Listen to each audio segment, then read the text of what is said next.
அனைவருக்கும் மாலை வணக்கம். இன்றைய மைண்ட் யுவர் மைண்ட் நிகழ்ச்சிக்கு உங்களை வரவேற்பதில் மகிழ்ச்சி கொள்கிறேன். அனைவரையும் அன்புடன் வரவேற்கிறேன்.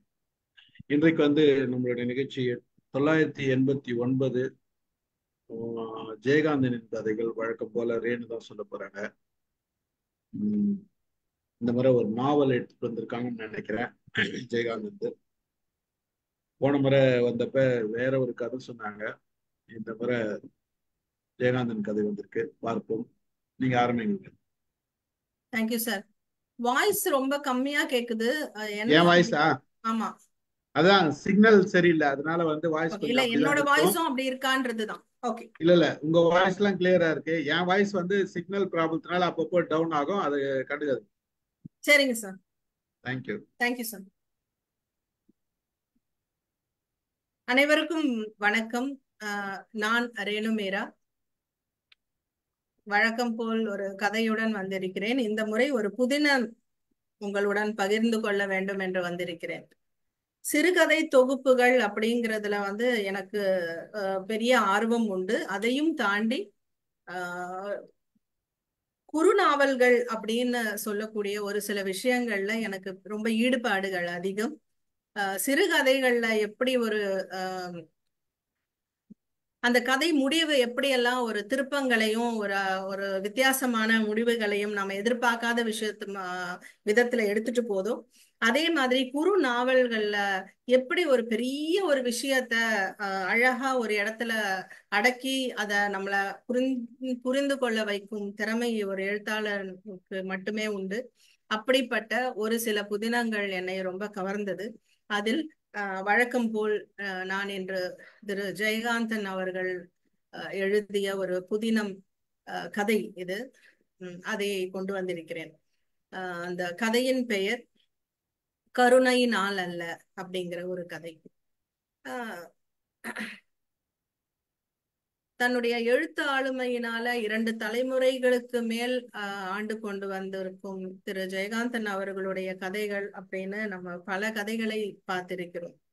இதுவும் அப்படி ஒரு கதைதான். அதாவது ஆண் பெண் என்ற அந்த ஒரு பாகுபாடு இல்லாமல் எல்லாருடைய உணர்வுகளையும் உணர்ச்சிகளையும் அழகாக வெளிப்படுத்தக்கூடிய அந்த எழுத்தாளரின் திறமை இந்த கதையிலும் அருமையாக வெளிப்பட்டதாக நான் உணர்ந்த வண்ணம் உங்களுடன் பகிர்ந்து கொள்ள வந்திருக்கிறேன். வாய்ப்பளித்த MYM டீம் ஒவ்வொருவருக்கும் என்னுடைய சிரம் தாழ்த்திய வணக்கங்களை தெரிவித்துக் கொள்கிறேன். இன்று என்னுடைய 59வது கதை இங்கு நான் பகிர்ந்து கொள்ளவிருக்கிறேன். அதை நான் ரொம்ப சந்தோஷமாகவும் பெருமையுடனும் தெரிவித்துக் கொள்கிறேன். கரெக்ஷன்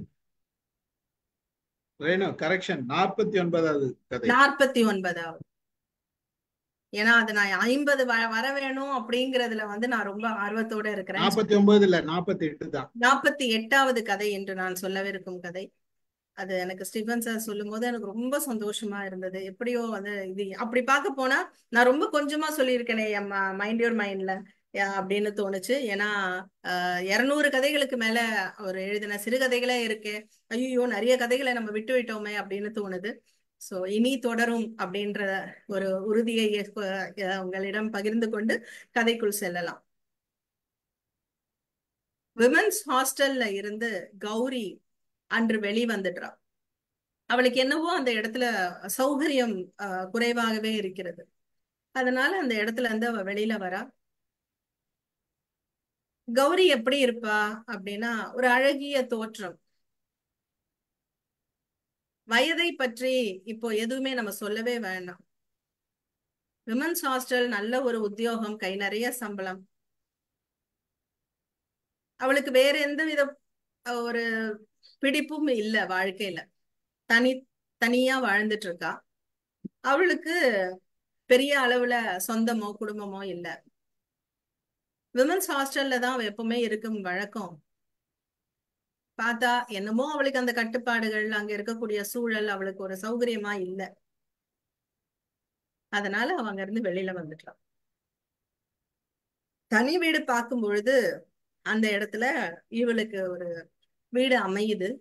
அந்த வீட்டுல மாடி போர்ஷன்ல குடி போறதுக்கு எல்லா ஏற்பாடுகளும் இவ செஞ்சிடுறா. அந்த வீட்டுடைய உரிமையாளர் அவருடைய குடும்பத்துடன் அங்க இருக்கிறாரு. அவரு அந்த வீட்டுல கிறித்துவ மதத்தை சேர்ந்தவங்க. அவங்க வந்து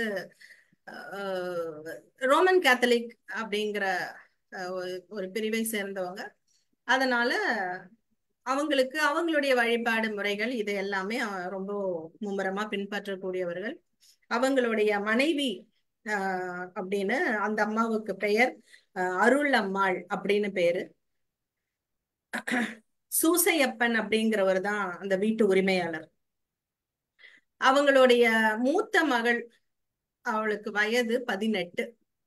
அந்த வீட்டுல மொத்தம் 7 குழந்தைகள், எல்லாத்துக்குமே 2 வருஷம் இடைவெளியில பிறந்த குழந்தைகள். அருள் அம்மாவுக்கு எப்பவுமே ஒரு உடம்பு சரியில்லை அப்படின்றத வந்து பதிவு பண்ணிக்கிட்டே இருக்கக்கூடிய ஒரு சுபாவம் கொண்டவங்க தான் அவங்க. உண்மையா பார்க்க போனா அவங்களுக்கு உடல்ல எந்தவித உபாதையும் கிடையாது. ஆனாலும் அவங்க அப்படிதான் தன்னை பதிவு பண்ணிக்கிறாங்க. தன் உடல் இப்படி நொடிந்து போவதற்கு காரணமாக இருந்த அந்த குழந்தைகளை எப்பவுமே ஒரு வெறுப்பாகவே அவங்க வந்து அணுகிறதும் அப்படியேதான் அவங்களுடைய வாழ்க்கை. அந்த தெருவே எப்பவுமே அமைதியா இருக்கும். குறிப்பா கௌரி ரொம்பவே அமைதியான சூழலை எதிர்பார்ப்பவள் தான். ஆனா சூசை அவருடைய வீட்டுல மட்டும் எப்பவுமே வந்து ஒரு சத்தம், ஒரு ஒரு ஒருத்தருக்கு ஒருத்தர் அந்த ஒரு நெருடல்கள் இருந்துகிட்டே இருக்கும் அந்த உறவுகள்ல. ஆனா அந்த குழந்தைகள் அந்த சூசையப்பன் அவங்களெல்லாம் பார்க்கும் பொழுது பார்த்தாக்கா அதுக்கு காரணம் வேற யாருமே கிடையாது, அருளம்மா மட்டும்தான் அப்படின்னு நம்மளால சொல்ல முடியும். அந்த அளவுக்கு அவங்க மோசமானவங்களான்னு கேட்டா அப்படியெல்லாம் கிடையாது. அவங்களுக்கு எப்படி ஒரு பழக்கம், அவ்வளவுதான். மாடி போர்ஷன்ல தான் அவங்க குடியிருக்கிற வழக்கம். சோ மாடி போர்ஷனுக்குள்ள அவ போயிடுவா. போயிட்டு தன்னுடைய பொருட்களை எல்லாத்தையும் அடுக்கி வைப்பா. ஒரு ஹால் இருக்கும், அவ வீடை சுத்தி பாப்பா. முதல்ல ஒரு ஹால் இருக்கும், ஒரு கிச்சன் இருக்கும், ஒரு பெட்ரூம் இருக்கும். தனியா இருக்கிற எனக்கு இவ்வளவு பெரிய வீடு தேவையா அப்படின்னு ஒரு பெருமூச்சோட சரி இருப்போம் அப்படின்னு போயிருப்பா. அவளுக்குன்னு இருக்கிற பொருட்கள்ல பார்த்தா தேவையான பொருட்கள் தான் எல்லாமே. ஆனா தேவைக்கு அதிகமா அவகிட்ட இருக்கக்கூடிய ஒரே பொருள் அப்படின்னா அது புத்தகங்கள் தான். அலமாரிய மிஞ்சி நிறைய புத்தகங்கள் வந்து அவ அட்டைப்பட்டியில போட்டு வைக்கிற அளவுக்கு புத்தகங்கள் இருக்கும். அது மட்டும்தான் அவ தனக்கு ஒரு பெரிய துணையாவே என்னைக்குமே இருந்தது வந்தது. ஏன்னா இவளுக்கு புத்தகங்கள் கிட்ட இவளுக்கு ஒரு நன்றி உணர்வு உண்டு. ஏன்னா இவளுடைய வாழ்க்கையில தனிமை பலத வந்து அவளை தப்பிக்க வச்சுட்டு வந்ததே புத்தகங்கள் தான். புத்தகங்களுக்கு மேல இவளுக்கு ஒரு உறவுக்கு இருக்க ஒரு உறவான ஒரு மனிதனிடம் இருக்கக்கூடிய அந்த நட்பும் அந்த ஒரு நெருக்கமும் புத்தகங்கள் மேல இவளுக்கு உண்டு. அமைதியான பெண். அப்போ கீழே எப்பவுமே ஒரு சந்ததி. இந்த சூழல்ல ஒரு நாள் அந்த வீட்டுல இருக்கும்போது காலையில ஒருத்தர் வந்து, யாரு, கௌரியா, அப்படி இங்க யாரும் இல்லையே அப்படின்ற மாதிரி ஒரு குரல் கேக்குது மாடியில இருந்து. நம்மள யாருமே இல்லைன்னு சொல்றாங்களே, யார் அது அப்படின்னு சொல்லி மெதுவா அந்த ஜன்னல் பக்கமா இவ பார்க்க முயற்சி பண்றா. அதுக்குள்ள உள்ள இருந்து அருளம்மா வெளியில ஓடி வராங்க. ஓடி வந்துட்டு அவங்க சொல்றாங்க, ஏங்க முதலியாரு, உங்களுக்கு வந்து வீட்டுல யாரு கொடுத்தனா இருக்கிறாங்க இல்லைன்னெல்லாம் தெரியாதா அப்படின்னு கோவமா கேக்குறாங்க. ஒரு உரிமையோட அதிகாரத்தோட கேக்குறாங்க. ஏன்னா அவங்க ஹவுஸ் ஓனர் இல்லையா. என்ன எதுனே கேட்காம யாரு இல்லைன்ட்டு சொல்றீங்க அப்படின்னு. நீங்க வாங்க சார், கௌரிங்கிறவங்க இருக்கிறாங்க, நீங்க வாங்க, நீங்க யாருங்க அப்படின்னு. இதுக்குள்ள மேல கௌரி யோசிக்கிறா, யாரா இருக்கும், ஒருவேளை நம்ம ஹாஸ்டல்ல இருக்கிற யாராவது ஃப்ரெண்ட்ஸ் யாராவது இருக்கும் போல இருக்கு, அவங்கதான் யாராவது வந்திருப்பாங்க அப்படின்னு சொல்லிட்டு இந்த ஜன்னல்ல வந்து அந்த ஸ்கிரீன் அப்படி விளக்கிட்டு இப்படி பார்க்கும்போது பார்த்தானா அப்படின்னு அவ கண்ணை அப்படி மூடிட்டு செவுத்தோரமா அப்படி தலையை சாச்சு நிக்கிறா. யாரா அவ வாழ்க்கையில திரும்ப பார்க்கவே கூடாதுன்னு நினைச்சாலோ அவரை வந்து பாக்குற நிலைமை வருதே அப்படின்னு அவளுக்கு ஒரு அதிர்ச்சி. வந்தவர் சொல்றாரு, என்னோட பேரு ராமநாதன், நான் மிஸ் கௌரிங்கிறவங்கள சந்திக்கணும். வாங்க வாங்க, நீங்க அவங்களுக்கு அப்படின்னு இழுக்கிறாங்க அருளம். அவங்க ஊரை சேர்ந்தவன், அவங்க இங்க இருக்கிறதா கேள்விப்பட்டாங்க. நானு இதே தெருவுலதான் ஒரு பிரஸ் வச்சிருக்கேன். ஓ சரிங்க சரிங்க, நான் சொல்றேங்க அம்மான்னு கூப்பிடுறதுக்குள்ள கௌரி அந்த அந்த அந்த சத்தத்துக்கு ஏட்டு கீழே வர மாதிரி நிலைமை வரக்கூடாதுன்னு படப்படான்னு அந்த ஒற்றை சாவி தொங்கிட்டு இருக்கும் அந்த செவுத்துல, அத கையில எடுத்துக்கிட்டு அவசர அவசரமா அந்த வீடை பூட்ட முயற்சி பண்ணிட்டு கீழே வரா. ஏன்னா அவளுக்கு அலுவலகம் செல்றதுக்கு நேரமும் கரெக்டா வந்துருச்சு. அவசரமா பூட்டிட்டு செருப்பை போட்டுட்டு கடகடன்னு அந்த படியில இறங்கி வரா. வந்த உடனே 15 வருடங்கள் கழித்து ராமநாதனை கௌரி அந்த இடத்தில் சந்திக்கிறார். இவ பாக்குற ராமநாதன் 27 வயசுல கடைசியா பார்த்த ராமநாதனை இப்போ கிட்டத்தட்ட ஒரு 40 வயசு கிட்ட இருக்கிற அந்த ராமநாதனை பார்க்கும்போது அவளால அவரா இவரு அப்படிங்கிற மாதிரி ஒரு கண் அப்படி சுருங்குது. கௌரிய பார்த்துட்டு கையில ஒரு கொடையும் மறு கையில சில காகிதங்களும் பேப்பர்களும் வச்சிருந்த ராமநாதனுக்கு ஒரு வேட்டி கட்டிக்கிட்டு அந்த இடத்துல வந்து நிக்கிறாரு. பெரிய மனிதன் தோரணை. முன்னாடி சில முடிகளே கௌரிக்கு நரைத்திருக்கு, ராமநாதனுக்கு அதிகமான முடிகள் நரைத்திருக்கு. பார்த்த உடனே ரெண்டு பேரும் ஒண்ணுமே பேசல. ஒரு ஒரு சின்ன ஒரு புன்னகை மட்டும். அதாவது இந்த புன்னகைய கொடுக்கணுமா வேணாமான்னு யோசிச்சு யோசிச்சு இவ ஒரு புன்னகை கொடுக்குறா. அவரும் பதில் எதுவுமே சொல்லாம ரெண்டு பேரும் நான் வரேம்மா அப்படின்னு சொல்ல, சரிம்மா பாத்துப்போ அப்படின்றாங்க. இவங்க ரெண்டு பேரும் அந்த கேட்டுக்கு வெளியில நடந்து போறாங்க. தெருமுனைக்கு போற வரைக்கும் ரெண்டு பேருமே ஒருத்தரோட ஒருத்தர் பேசல. இவளும் ஏன் வந்த என்ன பாக்கன்னு கேட்கல. அப்படி என்ன அவங்களுக்குள்ள வெறுப்பா அப்படின்னா வெறுப்பு இல்ல, விருப்பமும் இல்லைங்கிறதுதான் உண்மை. அப்போ ராமநாதனே பேச்ச ஆரம்பிக்கிறாரு. இந்த மாதிரி ஆஹ் எப்படி இருக்கங்கிற வார்த்தை கேட்கல, என்னமோ நடந்து போச்சு, இப்ப எப்படி எப்படியோ மாறி போச்சு, டாக்ஸில போலாமா அப்படின்னு கேக்குறாரு. அதனுடைய அர்த்தத்தை இவ புரிஞ்சுக்கிறா. ஏன்னா ரோட்ல நின்னு சில விஷயங்களை பேச முடியாது, பஸ்ல ரெண்டு பேருமே பஸ் ஸ்டாண்ட்ல நின்னு பஸ் ஏறி போகும்போதும் பேச முடியாது. அதனால டாக்ஸினா ரெண்டு பேரும் கொஞ்சம் பிரைவேட்டா சில விஷயங்களை பேசிக்க முடியுமேங்கிறதுனாலதான் அவர் கேட்கிறாருன்றது இவளுக்கு தெரியுது. இருந்தாலும் ரொம்ப பெரிய ஒரு ஒரு தயக்கத்தோட அவ சொல்றா, இல்ல வேண்டாம் அப்படின்னு. தயவு செஞ்சு தப்பா எடுத்துக்காத, இங்கதான் என்னுடைய பிரஸ், கௌரி பிரஸ்ன்னு இருக்குன்னு சொன்னோன்னே இவ டக்குன்னு முகத்தை பாக்குறான். உடனே என்னோட மூத்த மகள் பெயர் கௌரி அப்படின்னு அவர் சொல்றாரு. இவ ஒண்ணுமே சொல்லாம ஒரு சிரிக்கிறா. அந்த பிரஸ்ஸுடைய மாடியில தான் என்னோட வீடு, நீ ஒரு நாள் அவசியம் வரணும், என் மனைவி கிட்ட உன்னை பத்தி நான் நிறைய சொல்லியிருக்கேன் அப்படிங்கிறாரு. இவ எதுக்குமே பதில் சொல்லல, ஒண்ணுமே சொல்லாம போயிடுறா. போயிட்டு அடுத்து வரக்கூடிய ஒரு 3 நாட்களுக்கு அவ இரவும் பகலும் தூக்கம் இல்லாம ரொம்பவே சங்கடத்துக்கு உள்ளாகிறா. நான் தான் எதுவுமே வேண்டான்னு ஒதுங்கி வந்திருக்கிறேனே, ஏன் என்ன இந்த மாதிரி தொல்லை பண்ணணும், எதுக்காக இந்த மாதிரி வரணும் என்கிட்ட அப்படின்னு அவளுக்கு ரொம்ப வருத்தம். ரொம்ப சங்கடத்தோட தான் இவ வீட்டுக்குள்ள இருக்கா. இந்த நேரத்துல இங்க வீட்டுல என்ன நடக்குது அப்படின்னா, இவளுக்கு வர ஞாயிற்றுக்கிழமை வந்து என் வீட்டுக்கு வான்னு அவர் சொல்லிடுறாரு. சொன்னதுனால இவ சரின்னு சம்மதிச்சுட்டு வந்துடுறாளே தவிர, அந்த அடுத்த வரக்கூடிய அந்த ஞாயிற்றுக்கிழமைக்காக இவளுக்கு எப்படிடா ஒரு ஒரு விஷயத்தை எப்படி ஃபேஸ் பண்றது அப்படின்ற ஒரு தயக்கத்திலேயே இவ ரொம்ப இருக்கா. புக்கை எடுத்தாலும் இவளுக்கு படிக்க மனம் இல்ல, ரொம்ப அந்த ஒரு டிஸ்டர்ப்டாவே இருக்கா. இவளுக்கு ரொம்ப இரிட்டேஷனா இருக்கு. சரி இன்னைக்கு ஆபீஸ் கிளம்பணும், சரி போலாம் அப்படின்னா இவளுக்கு அன்னைக்கு என்னமோ நைட்டெல்லாம் தூக்கம் இல்லாததுனால காலையில ரொம்ப லேட்டா எழுந்துக்கிறா. ஒரு 9 மணிக்கு அந்த மாதிரி எழுந்திரிச்சிட்டு ஆபீஸ்க்கு கிளம்புறான். கிளம்பும் போது என்ன நடக்குதுன்னா, லேட்டா குளிக்கிறதுக்கு கீழே வர்றதுனால ஹவுஸ் ஓனர் அம்மா சொல்றாங்க, அம்மா நீ இவ்வளவு லேட்டா குளிக்க வந்திருக்க, இது முதலியார் குளிக்க போற டைம், அவர் வெளியில வரட்டும் அதுக்கப்புறம் தான் நீ போக முடியும் அப்படின்னு சொன்னோன்னு. ஏன்னா குளியல் தண்ணி பிடிக்கிறது இதெல்லாம் கீழே தான் அந்த குடுத்தனத்துல. இவ ஒன்னும் சொல்லல, சரின்னு சொல்றதுக்குள்ள உள்ள குளிச்சுட்டு இருந்த முதலியாருக்கு வந்து அவருடைய முழு பெயர் கந்தசாமி முதலியார், ஆனா அங்க எல்லாருமே அவரை வந்து முதலியார் அப்படின்றதுதான் சொல்றாங்க.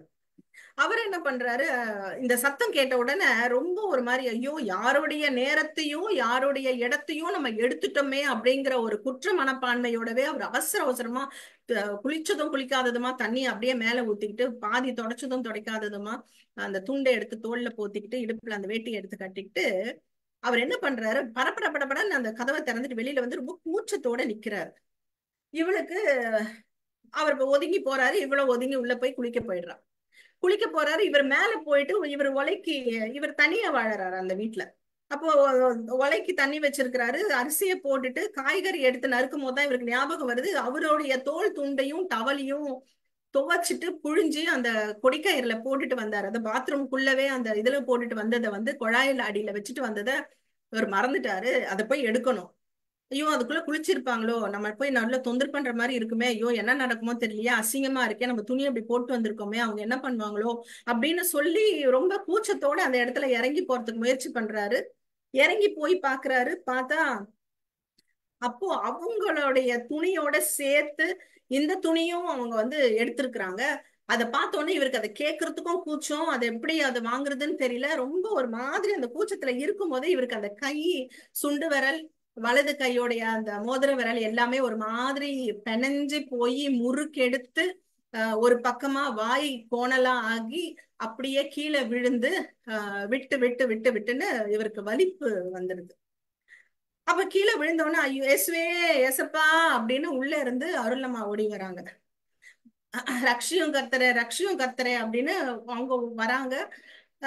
இவ கையில வந்து குளிக்க போறவ கையில சாவி எடுத்துட்டு இவ குளிக்க போயிருப்பான். அந்த சாவியை வந்து அம்மா கையில இருக்கிற சாவியை குடம்மா அப்படின்னு சொன்னோடனே அவர் கையில அந்த சாவியை கொடுத்த உடனே எப்பவுமே வலிப்பு வரும்பொழுது இவருக்கு என்ன ஆயிடும்னா அந்த உதட வந்து கடிச்சுக்குவாரு. அவர் உதட அவரே கடிச்சுப்பாரு. கடிச்சதுனால அந்த இடத்துல ரத்தம் வர ஆரம்பிச்சிடும்.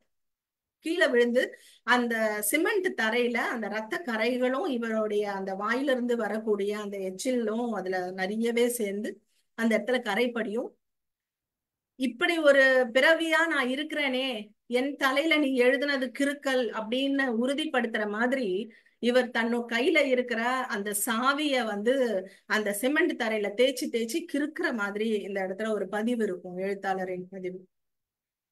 அப்போ அந்த மாதிரி இவர் வெட்டுட்டு அப்படியே இருக்கும்போது கொஞ்ச நேரம் கழிச்சுட்டு அப்படியே ஓஞ்சு போய் தன்னுடைய கை கால்கள் எல்லாம் சோர்வடைஞ்சு அவர் கீழே இருப்பார்.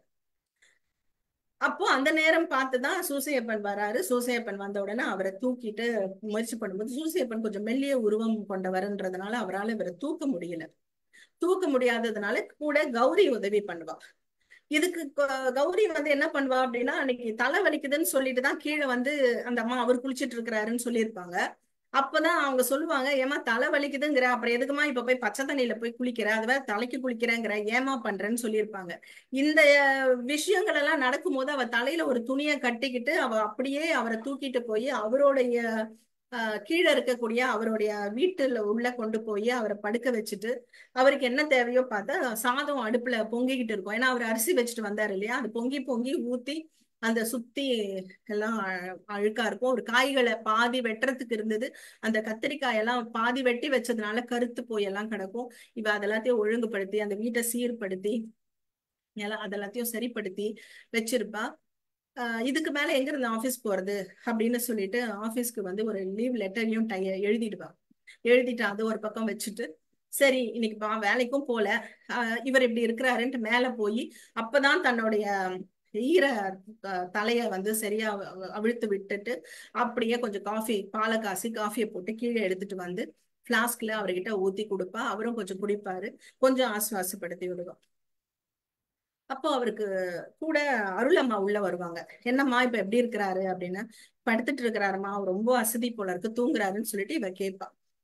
அவங்க கேட்பாங்க, என்னம்மா இது தலைய காய வைக்காம இப்படி வச்சிருக்கியேன்னு. இவளுக்கு அதை பத்தி கவனமே இல்லை. அம்மா இவருக்கு எப்பவுமே இப்படிதான் வருமான்னு கேட்பா. ஆமாம்மா இவர் எப்போ எங்க வீட்டுக்காரர் சொல்லுவாரு இவருக்கு வலிப்பு வரும்னு, நான் நேரடியா பார்த்ததே இல்லை. ஐயோ கர்த்தரே இப்படி எல்லாமா மனுஷனை நீ கஷ்டப்படுத்துவேன்னு சொல்லி ஆண்டவனை வந்து கொஞ்சம் கடிச்சுக்கிட்டு இருந்தம்மா ரொம்ப வருத்தமா சொல்லுவாங்க. நான் இன்னைக்குதாம்மா நேர்லயே பார்த்தேன், என்னால தாங்க முடியல சாமி, ஐயோ அந்த முட்டி வேற வலிக்குது, கழுத்து வலிக்குது, இதை பார்த்ததுல இருந்து தலை வேற வலிக்குது, நான் போறேன் அப்படின்னு ஒரு மூச்சு வாங்கலோட அந்த அம்மா கிளம்பி போயிரும். திரும்பவும் கொஞ்சம் காஃபி கொடுக்கும்போது கண்ணை திறந்து பார்த்தவருக்கு ரொம்ப வெக்கப்படுவாரு. ஐயோ எல்லாரும் எனக்காக இவ்வளவு கஷ்டப்படுறீங்களேன்னு ரொம்ப கூச்சத்தோட ஒரு கை வணக்கம் அவர் வணக்கம் வைப்பாரு. பட் அவரோட விரல்கள் வந்து கை விரல்கள்லாம் கொஞ்சம் பின்னி இருக்கும். இவருடைய தொழில்னு பார்த்தா இவர் ஒரு டைப்பிஸ்ட். அதாவது ஒரு ஃப்ரீலான்சர் மாதிரி கையிலேயே எப்பவுமே ஒரு டைப்பிங் மிஷின் வந்து ஒரு பாக்ஸ் மாதிரி இருக்கும். அந்த பழைய காலத்துல அது இருந்தது, எங்க வீட்லயும் இருந்தது, தெரிஞ்சிருக்கும் பல பேருக்கு. அது எங்கனாலும் எடுத்துட்டு போக முடியும், ஒரு பாக்ஸ் மாதிரி அந்த டைப்பிங் மிஷின். அதோட சேர்த்து இவர் நிறைய கோர்ட்டுகள்ல அந்த மாதிரி இடங்கள்ல எல்லாம் போயிட்டு சொல்ல சொல்ல டைப் பண்ணுவாரு. இவருக்கு ரொம்ப திறமையானவர். அந்த டைப்பிங் மிஷின்ல இருக்கக்கூடிய எழுத்துக்கள் அழிஞ்சு போயிருக்கும். ஒரு நல்ல டைப்பிஸ்டுக்கு அந்த எழுத்துக்கள் தேவையே இல்லை. அதெல்லாம் இல்லாமலே இவர் ரொம்ப ஸ்பீடாவும் டைப் பண்ணக்கூடியவர். அதனால இவருக்கு டிமாண்டும் ஜாஸ்தி. நிறைய இடங்கள்ல வந்து இவர் சைதாப்பேட் கோர்ட்டு, அதுக்கப்புறமா வந்து மெட்ராஸ் கோர்ட், 2 இடங்கள்லயுமே இவருக்கு டிமாண்ட் ஜாஸ்தி. இங்கேயும் அங்கேயுமா போய் அவர் ரொம்ப பிஸியா இருக்கக்கூடிய மனுஷர். கையில ஒரு கொடை, இதுதான் எப்பவுமே அவர் கையில ஒரு கொடையும் ஒரு டைப்பிங் மிஷின் மட்டும் எப்பவுமே இருக்கும்.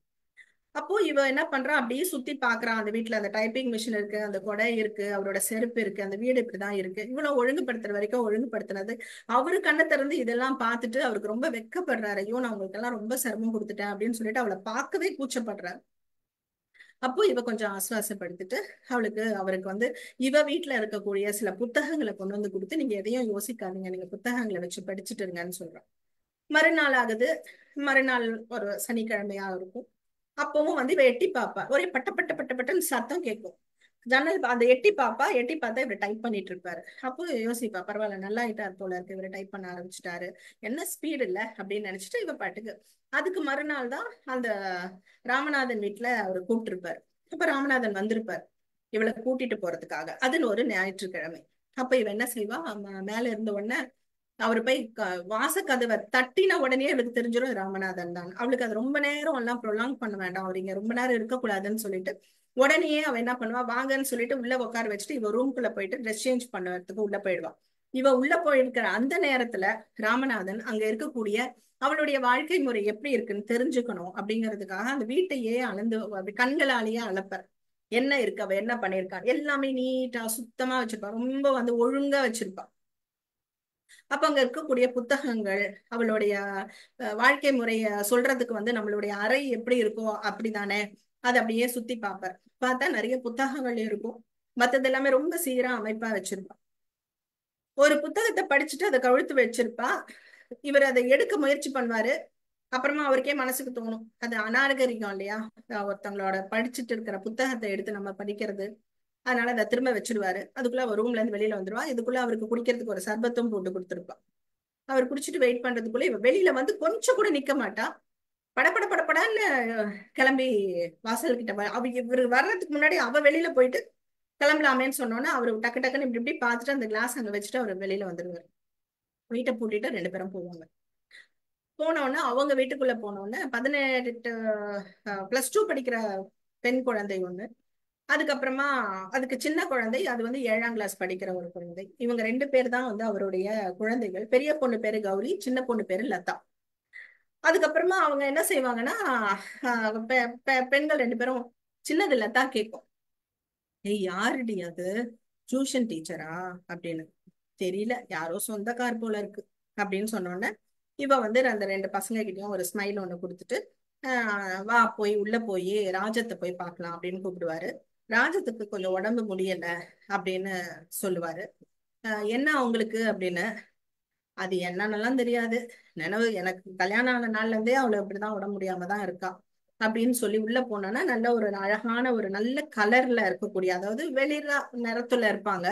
ஆனாலும் அவங்களுடைய உண்மையான அந்த நிறம் இல்ல, அவங்க ரொம்ப வந்து சோகையில ரொம்ப நோய்வாய்ப்பட்டு நெடுநாள் உடம்பு முடியாம இருக்கிறவங்க தான் அவங்கங்கிறத மட்டும் இவ புரிஞ்சுப்பா.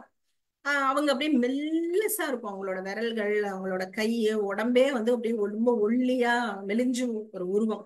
அந்த உருவத்தை பார்த்துட்டு இவ சொல்லுவா, இந்த மாதிரி வணக்கம் சொன்னோம்னா, வாங்க உங்களை பத்தி நிறைய சொல்லியிருக்காரு கௌரி, வாங்கன்னு சொல்லிட்டு சாப்பாடு ரெடியா அப்படின்னோடனே சமையல்காரர் வந்து சொல்லுவாரு, நான் சாப்பாடுலாம் ரெடின்னு சொன்னோன்னே எல்லாரும் சாப்பிட போகும்போது, உன்னுடைய சாப்பாடையும் நீ எங்கேயே கொண்டு வந்து வச்சுட்டு சாப்பிடலாமே அப்படின்னு ராமநாதன் சொல்லுவாரு தன்னுடைய மனைவியான ராஜத்துக்கிட்ட.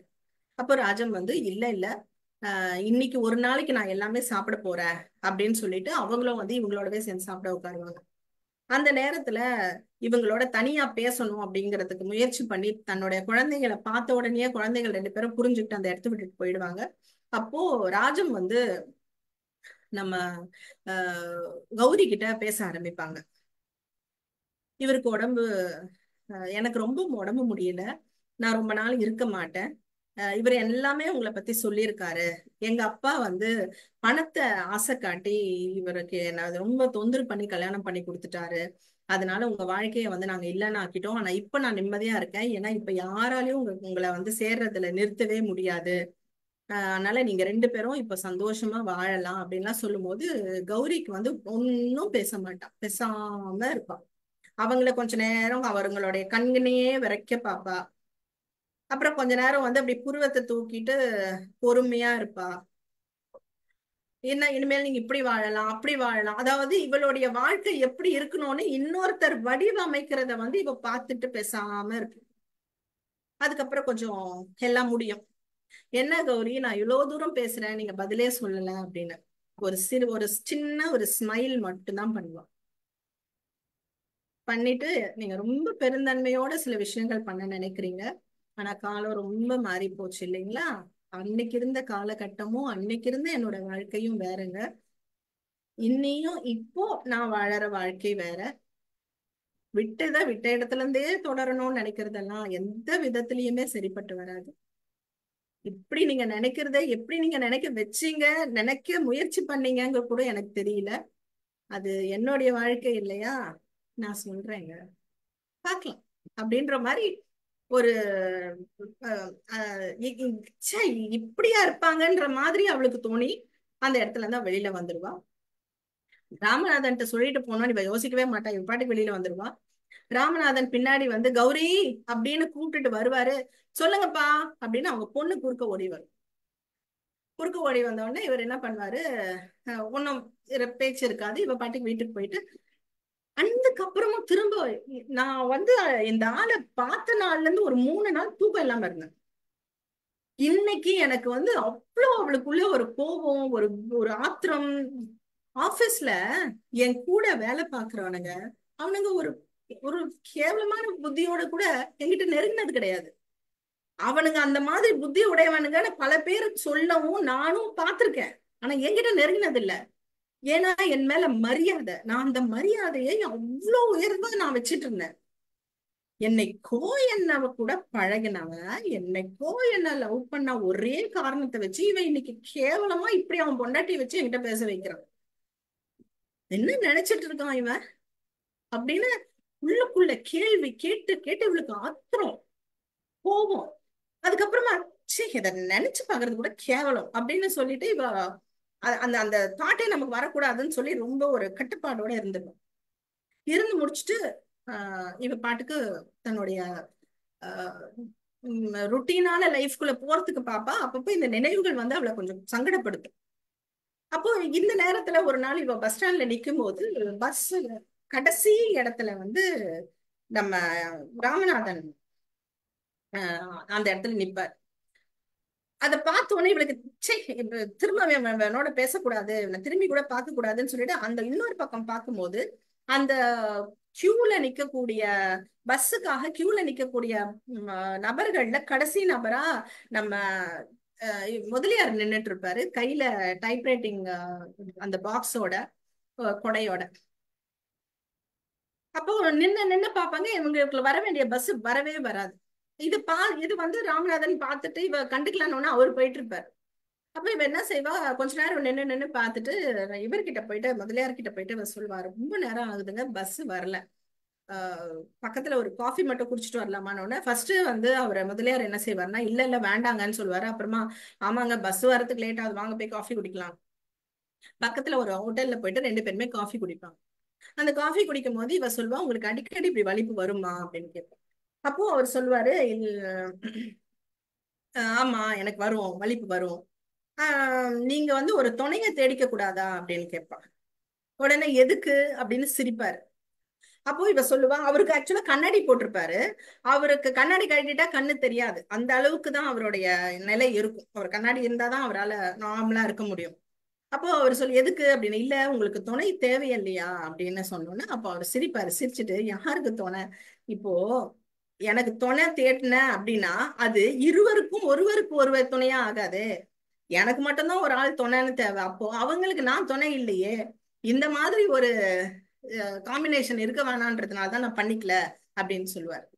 சொல்லிட்டு கொஞ்ச நேரம் கழிச்சுட்டு அவரு நீங்க அப்படின்னு, அப்படியெல்லாம் ஒண்ணும் இல்லைங்க அப்படின்னு சொல்லிட்டு இவ அந்த விஷயத்த வந்து எடுத்துட்டே போக மாட்டான். அப்படி விட்டுட்டு அந்த வேற ஒரு டாபிக் உள்ள இறங்கிடுவான். இறங்கினதுக்கு அப்புறமா தான் இவர் சொல்லுவாரு, நான் இன்னொருத்தங்களுக்கு எப்படி பார்த்தாலும் பாரமா தான் ஆவேன், எதுக்கு அதெல்லாம் அப்படின்றதுனாலதான் நான் அந்த ஒரு முடிவுக்கே நான் வரல. ரெண்டாவது வந்து நான் எனக்கு அந்த நினைப்பு கூட வந்ததே இல்லைங்க அப்படின்னு சொல்லிட்டு, வீட்டுல இருந்தாதான் நான் தனியாளு. நீங்க பாருங்க, இங்க எனக்கு இந்த மாதிரி வலிப்பு வந்துச்சுன்னா நான் தனியாளா, நீங்களே சொல்லுங்க. ரோடு இருக்கு, ஜனங்க இருக்காங்க, அந்த நேரத்துல பாத்தீங்கன்னா எனக்கே ஆச்சரியமா இருக்கும், நமக்கு இத்தனை பேர் வராங்களான்னு. எத்தனை பேர் தெரியுமா எனக்கு வந்து உதவி பண்ணுவாங்க, அதெல்லாம் நான் பல அனுபவிச்சிருக்கேன். அவருக்கு வந்து எப்பவுமே வலிப்பு வரும்போது உதட கடிச்சு கடிச்சு கடிச்சு உதடுகள் வந்து கொஞ்சம் விகாரமா இருக்கும். அவருடைய கண்கள் வந்து அந்த அளவுக்கு பவர்ஃபுல்லான ஒரு பார்வையோட இல்லாததுனால அவருடைய முகம், அந்த கண்ணாடி போட்டது அதெல்லாமே வந்து அந்த முகம் எல்லாமே அப்படிதான் இருக்கும். கைகள் வந்து அவருக்கு ஒரு மாதிரி முறுக்கு எடுத்து போய் தான் இருக்கும். உருவ தோற்றமே கொஞ்சம் வேற மாதிரி தான் இருக்கும். அவரோட நடையும் வந்து நார்மலா இருக்காது. அப்படிப்பட்டவர் தான் அந்த முதலியார். அப்போ ஒரு எல்லாம் பேசி முடிச்சுட்டு ஸ்வீட் ஆர்டர் பண்ணிட்டு நம்ம முதல்ல ஹோட்டலுக்கு வந்திருக்கோம்னு சொல்லி ரெண்டு பேருமே அந்த இனிப்பை பகிர்ந்து சாப்பிடுவாங்க. முடிச்சுட்டு அன்னைக்கு வீட்டுக்கு வந்துருவாங்க. அதுக்கப்புறமா இவ்வளவு நிறைய நேரங்கள்ல அவரோட பேசினது சில விஷயங்கள் எல்லாம் இவ்வளவு யோசிச்சு யோசிச்சு பார்த்துட்டு இருக்கோம். பார்த்துட்டு கொஞ்ச நாள் அடுத்த முறையும் அதே மாதிரி முதலியார் வண்டியில ஏறும் பொழுது இவளுக்கு வண்டி முழுக்க கூட்டமா இருந்ததுனால கடைசி சீட்ல இவ உட்காந்துருப்பா. உட்காந்துட்டு அவர் நின்றுட்டு இருக்கிறாரேன்னு சொல்லி அவர்கிட்ட இருக்கிற கொடையையும் அவர்கிட்ட இருக்கக்கூடிய அந்த டைப்ரைட்டிங் மிஷினையும் வாங்கி கையில வச்சுக்கணும். அப்பவும் கூட்டம் குறையாது. அப்போ இவ என்ன செய்வா, நம்ம அடுத்த ஸ்டாப்பிங்ல இறங்கிடலாமான்னு கேட்கும்போது அவர் மந்தவெளிக்கு டிக்கெட் எடுத்துருப்பாரு. அப்ப அந்த கையில இருக்கிற டிக்கெட்டை பார்த்துட்டு, ஐயோ நான் அவ்வளவு தூரம் எடுத்துட்டேனே, நீங்க பாதியில இறங்க சொல்றீங்களே அப்படின்னா பீச் ஸ்டேஷன்லயே ரெண்டு பேரும் இறங்கிடலாமே அப்படின்னு சொல்லிட்டு கொஞ்ச நேரம் பீச்ல காத்தாட நடந்துட்டு அதுக்கப்புறமா போலாமேன்னு சொன்னோன்னே அவளுக்கு சரி அப்படின்னு சொல்லிட்டு அவரும் இறங்குவாரு. ஆனா கையில இருக்க டிக்கெட்டை பார்த்துட்டே இறங்குவாரு, என்னடா அது வேஸ்டா போச்சு டிக்கெட் அப்படின்னு. அதுக்கப்புறமா ரெண்டு பேரும் பீச்ல இருக்கும்போது இவ பேச்ச ஆரம்பிப்பா, நீங்க ஏன் ஒரு திருமணம் செய்துக்க கூடாது அப்படின்னு. அப்போ இவர் திரும்பவும் சொல்லுவாரு, அது சரி வராது, நான் யாருக்குமே உதவியாவே இருக்க முடியாது, இன்னொருத்தவங்க நான் கடைசியில ஒருத்தங்களுக்கு பாரமா இருக்கிறதுக்கு ஒருத்தங்களுடைய வாழ்க்கையை நான் வீணாக்கணுமா, கருணையினால ஏற்படக்கூடிய ஒரு உறவு பலமா இருக்கும்ன்றதுல எனக்கு நம்பிக்கை இல்லை அப்படின்னு சொல்லி விளக்கம் கொடுத்த உடனே இவ என்ன பண்ணுவா, எனக்கு உங்க வாழ்க்கையில ஒரு துணையா இருக்கணும்னு ஆசை அப்படின்னு சொன்ன உடனே அவரு வெடுக்குன்னு அவருக்கு கோவம் இதெல்லாம் சரி வராது, ஏன் இப்படி எல்லாம் பேசுறீங்க, எனக்கு அது பிடிக்கல அப்படின்னு உதறி விட்ட மாதிரி அவரு பேச ஆரம்பிச்சுடுவார். இவ அதுக்கு ஒரு விளக்கம் கொடுப்பா, இது எனக்கு கருணையினால ஏற்பட்ட ஒரு முடிவு கிடையாது, என்னுடைய வாழ்க்கைய நானு ஒரு அர்த்தமுள்ள வாழ்க்கையா இருக்கணும் அப்படின்னு நான் முடிவு பண்ணேன், அதனாலதான் இதை நான் உங்ககிட்ட கேட்டேன், உடனே நீங்க முடிவு சொல்லணும்னு அவசியமே இல்லை, நீங்க பொறுமையா கூட உங்க முடிவை எடுத்து சொல்லுங்க அப்படின்னு சொல்லிட்டு இவ என்ன பண்ணுவா, அவர்கிட்ட இருந்து எந்த முடிவையும் பெருசா எதிர்பார்க்காம அந்த இடத்த விட்டுட்டு அவ போயிடும். போன உடனே இவரு கொஞ்ச நேரம் சிந்திச்சுட்டு மறுநாள் காலையில நைட்டெல்லாம் முதலியார் வீட்டுல லைட் எரியும். மறுநாள் காலையில என்ன செய்வாரு, பேப்பர் காஃபி, வெளியில தானே போய் அவர் காஃபி குடிப்பாரு, சோ வெளியில போய் காஃபி குடிச்சிட்டு பேப்பர் வாங்குறதுக்காக போகும்போது அவர் சூசையப்பனையும் கூட கூட்டிட்டு போவார். சூசையப்பனுக்கும் முதலியாருக்கும் இருக்கக்கூடிய உறவு அப்படிங்கிறது இந்த இடத்துல ரொம்ப முக்கியம். என்னன்னா முதலியாருக்கு ரொம்ப வறுமையில இருந்த ஒரு மனிதர், அவரு எந்த விதத்திலயுமே அவருக்கு பெரிய பலம் இல்லாத, பண பலமும் கிடையாது, அவருக்கு ஒரு உறவு பலமும் இல்லாத நேரத்துல சூசையப்பன் ஒரு நல்ல நட்பா அவருக்கு எல்லா உதவியும் செய்யணும்னு முன் வந்தார். அப்போ அவருக்கு ஒரு டைப்ரைட்டிங் இன்ஸ்டிடியூஷன் மாதிரி வச்சு கொடுக்கணும், அவருக்கு ஒரு டைப்ரைட்டிங் மிஷின் எல்லாம் வாங்கி கொடுத்து அவருக்கு அந்த இடத்தையே, அதாவது இப்போ இவ இருக்கிறா இல்லையா, கௌரி இருக்கக்கூடிய அந்த குடுத்தனம் இருக்கக்கூடிய இடத்துல ஒரு 4-5 மிஷினை வாங்கி போட்டு ஒரு ஸ்டூடெண்ட்ஸை வர வச்சு அவருக்கு எல்லா உதவியும் செய்யணும்னு ஆசை சூசையப்பனுக்கு. ஆனா அந்த அளவுக்கு அவருக்கு பொருளாதாரம் பெருசா இடம் கொடுக்கல. அவரால் முடிஞ்சது வீட்டுல வாடகைக்கு, குறைந்த வாடகைக்கு அவருக்கு இடம் கொடுத்து அவர் இப்படி போய் போய் அங்கங்க போய் வேலை பார்த்துட்டு வர்றதும் அவருக்கு சாப்பாட்டு செலவுக்கும் அந்த வீட்டுக்கு கொடுக்கதான் அவரால் முடியும். இப்படிதான் அவருக்கு எந்த அளவுக்கு உதவி பண்ண முடியுமோ அந்த அளவுக்கு எல்லாம் உதவி பண்ணுவார். இந்த மாதிரிதான் நகர்ந்துட்டு வர நேரத்துல ஆண்டுக்கு மறுநாள் காலையில இவ வேலைக்கு போறதுக்காக இறங்கி பார்த்தாக்கா கீழே சூசையப்பனுடைய மனைவி அருளம்மா ரொம்ப கத்திக்கிட்டு, ஐயோ கர்த்தரே எனக்கு எதுக்கு இந்த சோதனை அப்படின்னு ஒரே புலம்பலா இருக்கும். இப்போ குமட்டி குமட்டி வாந்தி எடுத்துட்டே இருப்பாங்க. அப்போ கௌரி நேரா உள்ள கௌரியோட தலைய இறுக்கி பிடிச்சு, அந்த அம்மா அருளம்மாவோட தலைய இறுக்கி பிடிச்சு வாந்தி எடுக்கிறதுக்கு என்னெல்லாம் தண்ணி கொடுத்து அவங்கள ஆசுவாசப்படுத்தி என்ன ஆச்சு அப்படின்னு, சாப்பிட்டீங்களா, காலையில என்ன சாப்பிட்டீங்க, ராத்திரி என்ன சாப்பிட்டீங்க அப்படின்னா, எனக்கு சாப்பாடே இறங்கல, 4 நாளா நான் சாப்பிடல, குமட்டிக்கிட்டு வந்துகிட்டே இருக்கு, காலையில இதே தொல்லையா போச்சு, எனக்கு ஏன் தான் அந்த கடவுள் எனக்கு இப்படி ஒரு சோதனையை கொடுக்குறாரோ அப்படின்னு சொன்னோன்னே கௌரிக்கு மெல்லமா ஒரு உதட்டோர புன்னகையோட, சரி சரி ரொம்ப சந்தோஷம், சரி வாங்க உட்காருங்க, உனக்கு இது சந்தோஷமாவா இருக்கு, எல்லாம் எனக்கு தலை எழுத்து அப்படின்னு சொல்லி ரொம்ப அழுத்துப்பாங்க. அப்போ அந்த குழந்தைங்களை டேய் ஜான் போய் இது வாங்கிட்டு வாடா, நீ போய் தண்ணி எடுத்துட்டு வா, அப்படி இப்படின்னு, ரோசி நீ போய் தண்ணி எடுத்துட்டு வா, ஜான் நீ வா அப்படின்னு சொல்லி அவங்க ஒரே அமக்கலம் பண்ணுவாங்க. அந்த நேரத்துலதான் இது வீட்டுக்குள்ள நடக்குது. அப்ப இவங்க ரெண்டு பேரும் வெளியில பேப்பர் எல்லாம் வாங்குறதுக்காக இவங்க ரெண்டு பேரும் போகும்போதுதான் அவரு சொல்லியிருப்பாரு முதலியார் சூசையப்பன் கிட்ட, கௌரிய நான் திருமணம் செஞ்சுக்கலான்னு இருக்கேன், அப்படின்னு. அப்போ ரொம்ப நல்ல விஷயம். அந்த பொண்ணு மட்டும் எங்க மதத்தை சேர்ந்த பொண்ணா இருந்ததுன்னா இந்நேரத்துக்கு கன்னியாஸ்திரியா தான் ஆயிருக்கும். ஏன்னா அந்த பொண்ணு அவ்வளோ குணசாலி, அவ்வளோ பொறுமை, அவ்வளோ எல்லாருக்கும் உதவி பண்ற ஒரு சுபாவம் உள்ள ஒரு பொண்ணு. அத நீ கல்யாணம் பண்ணிக்கிறேன்னு சொல்றது எனக்கு ரொம்ப சந்தோஷமா இருக்கு. என்னால என்னெல்லாம் உதவி பண்ண முடியும்னு நான் ஆசைப்பட்டனோ அது அத்தனையும் அந்த பொண்ணை நீ கல்யாணம் பண்ணிட்டீங்கன்னா உனக்கு கிடைச்சிடும் அப்படின்னு சொல்லி ரொம்ப சந்தோஷமா ஒரு வீட்டுக்குள்ள வருவார். வீட்டுக்குள்ள வந்தாக்கா வீட்டுல இந்த நிலைமை வரும். அப்பதான் வந்து கௌரி வந்து இவரை பார்த்து ஒரு ஸ்மைல், ஒரு சின்ன ஒரு சிரிப்பு மட்டும் சிரிச்சுட்டு வெளியில போயிடும். வெளியில போயிருக்க மாட்டா. அவ வந்து அவங்க வீட்டு பாத்ரூம்ல போய் இந்த அம்மா வாந்தி எடுத்தது, அதுக்கப்புறம் அவளுடைய கைகள் எல்லாம் கழுவுறதுக்காக அவ பாத்ரூம்ல போயிருப்பான். அப்ப இவர் சொல்லுவாரு அந்த அம்மா கிட்ட, அருள் அம்மா கிட்ட, இந்த மாதிரி இவருக்கு முதலியாருக்கு கல்யாணம் தெரியுமா அப்படின்னு. யாருக்கு? நம்ம முதலியாருக்கா? ஆஹ் அப்படின்னு அந்த அம்மாக்கு ஒரே இது. என்ன இந்த வயசுல என்னவா? அந்த ஆளுக்கு என்ன ஒரு 40 45 வயசு இருக்குமா? இப்ப என்ன கல்யாணம் வேண்டி கிடக்குது அப்படின்னு. உனக்கு இந்த வயசுல குழந்தை பிறக்கலாம், அவருக்கு இந்த வயசுல கல்யாணம் பண்ணக்கூடாதா அப்படின்னு கேட்டுட்டு இவர் அடுத்த நிமிஷம் அங்க நிக்கவே மாட்டாரு, அவர் போயிடுவார். அப்போ அவ பாத்ரூம்ல இருந்துட்டு வெளியில வரும்போது பொண்ணு யாரு அப்படின்னா எல்லாம் நம்ம கௌரி தான் அப்படின்னு சொன்ன உடனே இவ்வளவு ஒரு சிரிப்போட அந்த இடத்த விட்டு நடந்து போயிடும். உடனே ரொம்ப சந்தோஷம் ஆயிட்டு எல்லாருக்குமே ரொம்ப குதூகலமா ஆயிட்டு அங்க இருக்கிற பத்திரிகையில வந்து இவங்களா ஒரு பத்திரிகை அடிச்சு அந்த பத்திரிகைய கௌரி பிரஸ்ல கொண்டு போய் பத்திரிகை அடிக்கிறதுக்காக கொடுப்பாங்க. வேலை நடந்துட்டே இருக்கும் பொழுது மறுநாள் இவங்க 2 பேருமே ஒரே நேரத்திலேயே 2 பேரும் வெளியில போறதுங்கிறது உறுதியாகி இவங்க 2 பேரும் எப்பவுமே வேலைக்கு கிளம்பும் பொழுது ஒன்னாவே கிளம்புவாங்க. கீழ இருந்து அவர் கிளம்பி வருவாரு, இவன் மேல இருந்து கிளம்பி போவான். அப்படி கிளம்பி போகும்போது தபால்காரர் வந்து ஒரு தபால் கொடுப்பாரு. அந்த ரெஜிஸ்டர் தபாலை வாங்கிட்டு இவ கையெழுத்து போட்டு கொடுத்துட்டு அந்த பிரிச்சு படிப்பா, வாசல்லயே நின்னு படிப்பா. படிக்கும் பொழுது அந்த வந்து நீ என் மேல இருக்கிற கோவத்துல வந்து நீ எடுத்த முடிவு சரி கிடையாது. நீ இப்படியெல்லாம் ஒருத்தனை வந்து கல்யாணம் பண்ணிக்க வேண்டாம். நீ என்ன கல்யாணம் பண்ணிக்க வேணாம் அப்படின்னு முடிவு எடுத்தினா சரி, அது உன்னோட சௌகரியம். ஆனா இப்படிப்பட்டவனை கல்யாணம் பண்ணிட்டு நீ வாழ்க்கை முழுக்க கஷ்டப்படுறது எந்த விதத்துலயும் நியாயமே இல்லை. நீ அந்த மாதிரியான முடிவே எடுக்காத. இது ரொம்ப தவறான ஒரு முடிவு. இது தப்பு, இது வேண்டாம், இத உன்னையே நீ காயப்படுத்திக்காத, நான் செஞ்ச தப்புக்கு நீ உன்னை தண்டிச்சுக்காத அப்படின்னு எல்லாம் எழுதி இருக்கவோ இவளுக்கு ஒன்னும் புரியாது. இவளுக்கு இன்னும் வெறுப்பு தான் அதிகமாகும். இதை எழுதி இருக்கிறது கீழே வந்து ராமநாதன் போட்டு கழுத்து போட்டு பின்னாடியே வந்து முதலியார் வருவாரு. வந்த உடனே அவர் கேட்பாரு, இது என்ன கடிதாசு அப்படின்னு. இந்த கடிதத்தை வந்து மடிச்சு உங்ககிட்ட கொடுக்குறேன், இப்ப நீங்க கையில வச்சுக்கோங்க. அதுக்கு முன்னாடி உங்ககிட்ட வந்து நான் ராமநாதனுங்கிறது யாரு, அவருக்கும் எனக்கும் என்ன உறவுங்கிறத சொல்லணும். இன்னைய வரைக்கும் நீங்க என்னை பத்தி எதுவுமே கேட்கல. உங்களை பத்தி மட்டும்தான் எனக்கு எல்லாமே தெரியும். நானா சொல்ல முயற்சி பண்ணாலும் நீங்க அதை கேட்டுக்கிட்டது இல்ல. இந்த கடிதத்தை பத்தி கேட்கும்போதுதான் உங்களுக்கு ஏதோ என்னை பத்தி தெரிஞ்சுக்கணும்னு விருப்பம் இருக்குங்கிறத நானா புரிஞ்சுக்கிறேன். இப்ப நான் உங்களுக்கு இவரை பத்தி சொல்றேன்னு சொல்லி அவ வழி ஃபுல்லா அவனை பத்தி சொல்லிட்டே வருவா. நானும் இவரும் வந்து காதலிச்சோம். ஆனா எங்க அம்மாவுக்கு வந்து அவருடைய குடும்பத்தை பத்தி எல்லாம் ரொம்ப தெரிஞ்சிருக்கும் போல இருக்கு. அதனால எங்க அம்மா எங்க கல்யாணத்துக்கு எதிர்ப்பா நின்னாங்க.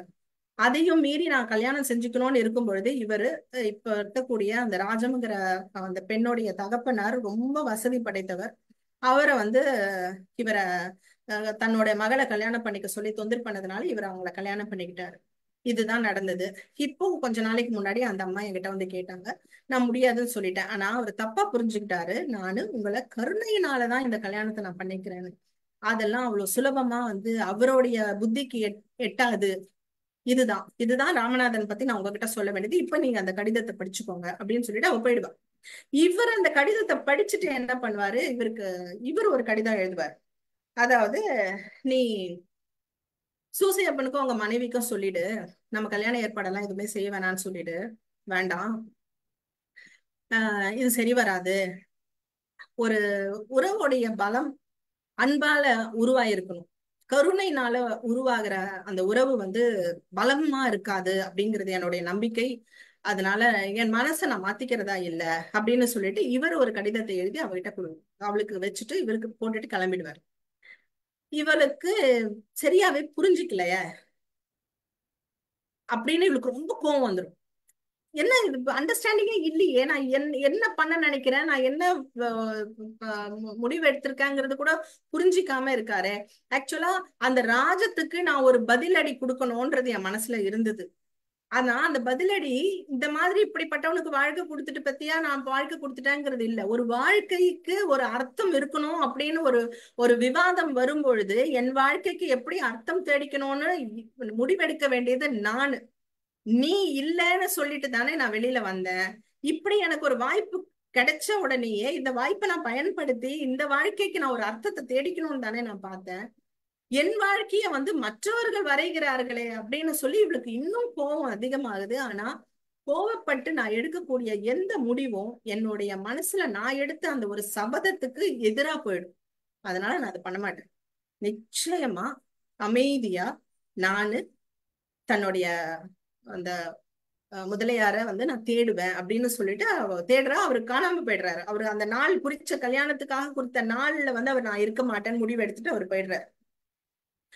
இவளும் ஹைகோர்ட்டும் இதுவும் சைதாப்பேட் கோர்ட்டு அப்புறம் எங்கெல்லாம் அவர் போவாருன்னு தெரிஞ்சு தேடி தேடி ஆபீஸ் போவா.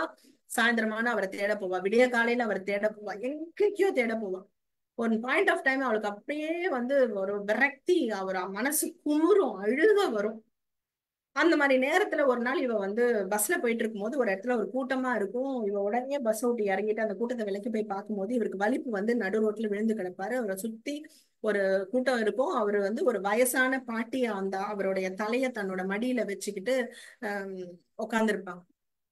கூட்டத்தை விலக்கிட்டு போன உடனே சரி உரிமையாளர்களும் தெரிந்தவர்களோ யாரோ வந்திருக்கிறாங்கன்னு சொல்லி மற்றவர்கள் விளங்குவாங்க. அப்போ இவ என்ன பண்ணுவா, இவ அவரோட தலையெடுத்து இவ மடியில வச்சுக்கிட்டு அவரை கொஞ்சம் ஆசுவாசப்படுத்திட்டு வாயில இருந்து அந்த உதட்ட கடிச்சதுல ரத்தம், அந்த ரத்தத்தை எல்லாத்தையும் தொடச்சிட்டு இவ என்ன பண்ணுவா, அவரை எனக்கு தெரிஞ்சவர் தான், நான் கூட்டிட்டு போறேன் அப்படின்னு சொல்லிட்டு அவரை டாக்ஸியை கூப்பிட்டு இவ உள்ள டாக்ஸி உள்ள இவரை ஏத்திட்டு போனோன்னு பாதி வழி போயிட்டே இருக்கிற டாக்ஸில இவர் கண்ணை முடிச்சு பார்த்த உடனே இவரை பக்கத்துல இருக்கிறத பார்த்துட்டு டாக்ஸியை உடனே நிறுத்த சொல்லி டாக்ஸியை விட்டு இறங்கி அவர் டாக்ஸி வந்த வழியே திரும்பி போவார். அவளோட கையில கொடையும் அந்த டைப்ரைட்டிங் மிஷினும் இருக்கும். அது ரெண்டுத்தையும் வெடுக்குன்னு பிடுங்கிக்கிட்டு போவார். பிடுங்கிட்டு போன உடனே இவளுக்கு காத்திரமும் கோபமும் தாங்கவே தாங்காது.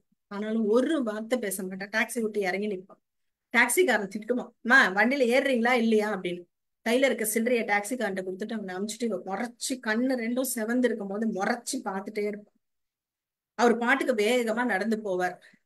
அப்போ இவ பொறுமையா நின்னு பார்த்துட்டு நேரா அவரையும் முன்னாடி போய் நின்னு அவரை வழி மறைச்சு இப்ப என்ன நடந்துச்சு, என்ன புரிஞ்சுக்கிட்டீங்க, நீங்க என்ன இப்போ நீங்க என்ன அடுத்தது என்ன பண்றீங்கன்னு தெரிஞ்சுதான் பண்றீங்களான்னு கேட்பா கோவமா. அப்போ அவர் எனக்கு எல்லாம் தெரியும், எனக்கு எல்லாம் புரியும், நீ பண்ணது சரியில்லை, நீ ரொம்ப அந்த கருணைனால நீ முடிவெடுக்கிறேன்னு. எது கருணை? நான் எனக்கு உங்க மேல இருந்தது கருணையா அப்படின்னு கேட்ட உடனே அப்போ அது நான் காதலா அப்படின்னு சிரிச்ச உடனே இவளோட பெண்மை, இவளுடைய காதல், இவளுடைய வாழ்க்கையவே பலார்னு அவமானப்படுத்தி அரைஞ்ச மாதிரி இவ ஃபீல் பண்ணுவான். இவளால அது ஆத்திரத்தை தாங்கவே முடியாது. சித்திரவதையா இருக்கு. அப்பதான் அவளுக்கு கண்ணுல இருந்து பொங்கிக்கிட்டு வரும் அழுக. அந்த பொங்கிட்டு வர அழுகையில ஆமா, கருணையினாலதான் நானு இன்னைக்கு உங்களை சுத்தி நின்னாங்க பத்தியா அந்த ரோட்ல, அவங்களுக்கெல்லாம் உங்க மேல இருந்தது கருணை.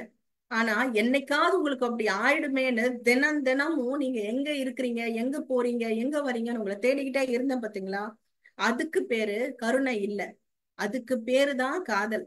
எது கருணை எது காதல்னே புரிஞ்சிக்காத உங்ககிட்ட போய் நான் என்னத்தை எதிர்பார்க்க முடியும்? இப்பவும் சொல்றேன், எனக்கு உங்க மேல இருக்கிறது கருணையினால ஏற்பட்ட காதல்னு நீங்க நினைச்சீங்கன்னா அது உங்க தப்பு. ஒருவேளை நேரத்துக்கு உங்களுக்கு கல்யாணமே ஆயிருந்து நீங்க இந்த மாதிரி எல்லாம் நோயால அவதிப்படும் போது அந்த மனைவிக்கு உங்க மேல ஒரு கருணை ஏற்பட்டா அதுல கருணையை தான் பார்ப்பேன், நான் காதலை பார்க்க மாட்டேன்னு சொல்லுவீங்களா? அப்ப அதுல காதல் இல்லையா அப்படின்னு இவன் தர்க்கத்துக்காக அவன் கேள்வி மேல கேள்வி கேட்டு பேசும்போது அவனுக்கும் அழுகை பொங்கிட்டு கிட்ட இவ கண்ணுல இருக்கக்கூடிய கண்ணீரை மெல்ல துடைக்க அதுக்கப்புறமா இவர்கள் இருவருமே சேர்ந்து அந்த இடத்தை விட்டு நகர்ந்து இது கருணையினால் அல்ல அப்படின்ற இந்த கதை இத்துடன் நிறைவடைகிறது. நன்றி, வணக்கம். சூப்பர்மா, சூப்பர்.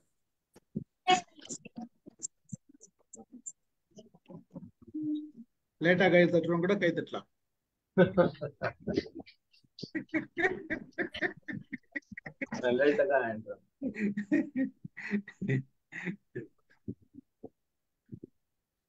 நல்லா இருந்தது நாராயணன். ரொம்ப நல்ல கதை. ஆக்சுவலா வந்து நார்மலா ஒரு லைஃப்ல யதார்த்தமா பல விஷயங்கள் இருந்தா கூட அதை தாண்டியும் சில புரிதல் இருக்கணும் அப்படின்றது தான் இங்க. ஒவ்வொருத்தருக்கும் ஒரு ஒரு புரிதல். ஆனா அந்த புரிதல் எல்லாருக்கும் புரியுமா? தனக்கு இருக்கிறது ஒண்ணு அப்படின்றது ஒரு பக்கம் இருந்தாலும் அடுத்தவங்களுக்கு ஒரு புரிதல் இருக்குது. ஒவ்வொருத்தருக்கும் ஒவ்வொரு புரிதல்.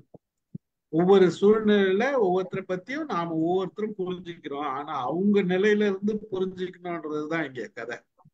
அவங்களோட நிலை, ஒவ்வொருத்தரோட நிலையும் பார்க்கணுன்றது கதை சொல்லியிருக்காரு. அந்த காலத்து கதை. நிறைய பேசலாம்.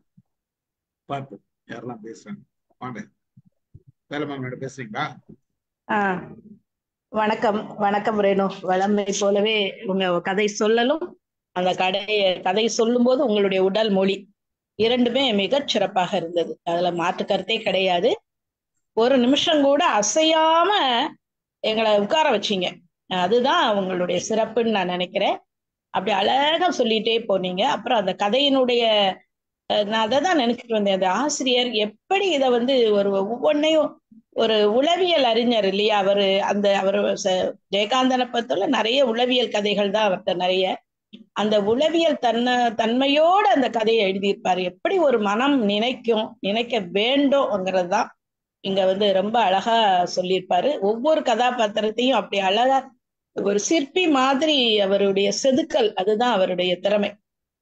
இந்த ராமநாதன் கேரக்டர் வந்து ஒரு சாதாரண கேரக்டர் மாதிரி நமக்கு தெரிஞ்சா கூட அவருடைய அந்த இது, அதே மாதிரி அவருடைய மனைவி ராஜ்யத்தருடைய அந்த பங்களிப்பு, அந்த கௌரி அப்படிங்கும்போது அந்த அழகா அதை கொண்டு வந்திருப்பாரு பாருங்களேன். இவர் கௌரி அப்படின்னு கூப்பிடும்போது அந்த குழந்தை அப்படி வருது அப்படின்னு சொன்னதெல்லாம் மிகப்பெரிய, அது நமக்கு சாதாரணமா தெரியும். ஆனா இனிமேல் இவருக்கும் அவளுக்கும் தொடர்பு இல்லை, அவருடைய வாழ்வில் அந்த கௌரிக்கு இடம் இல்லை, இந்த கௌரிக்கு தான் இடம் அப்படிங்கறது அழகா சொல்லியிருப்பாரு. அது சொன்ன விதம், பின்னால அந்த ரெண்டு பேருக்கும் முதலியாருக்கும் கௌரிக்குமான அந்த பேச்சு உரையாடல் எல்லாமே ரொம்ப சிறப்பு. அதை நீங்க ரொம்ப அழகா சொன்னீங்க. வாழ்த்துக்கள் வேணும், ரொம்ப வாழ்த்துக்கள். Thank you ma'am. சாருக்கும் நன்றி. Thank you ma'am. நன்றி சார். நன்றி. நாராயணன் சார் வாங்க. சார் வழக்கமான அருமையா சொல்லிட்டாங்க. நான் கடைசியா ஒரு ஒரு ஒரு நிமிஷம் வந்து மிஸ் பண்ணிட்டேன். ஒரு கால் ஒன்று வந்தது லாஸ்ட். இங்க வந்து பார்க்குற கை தட்டிட்டு இருக்கீங்க.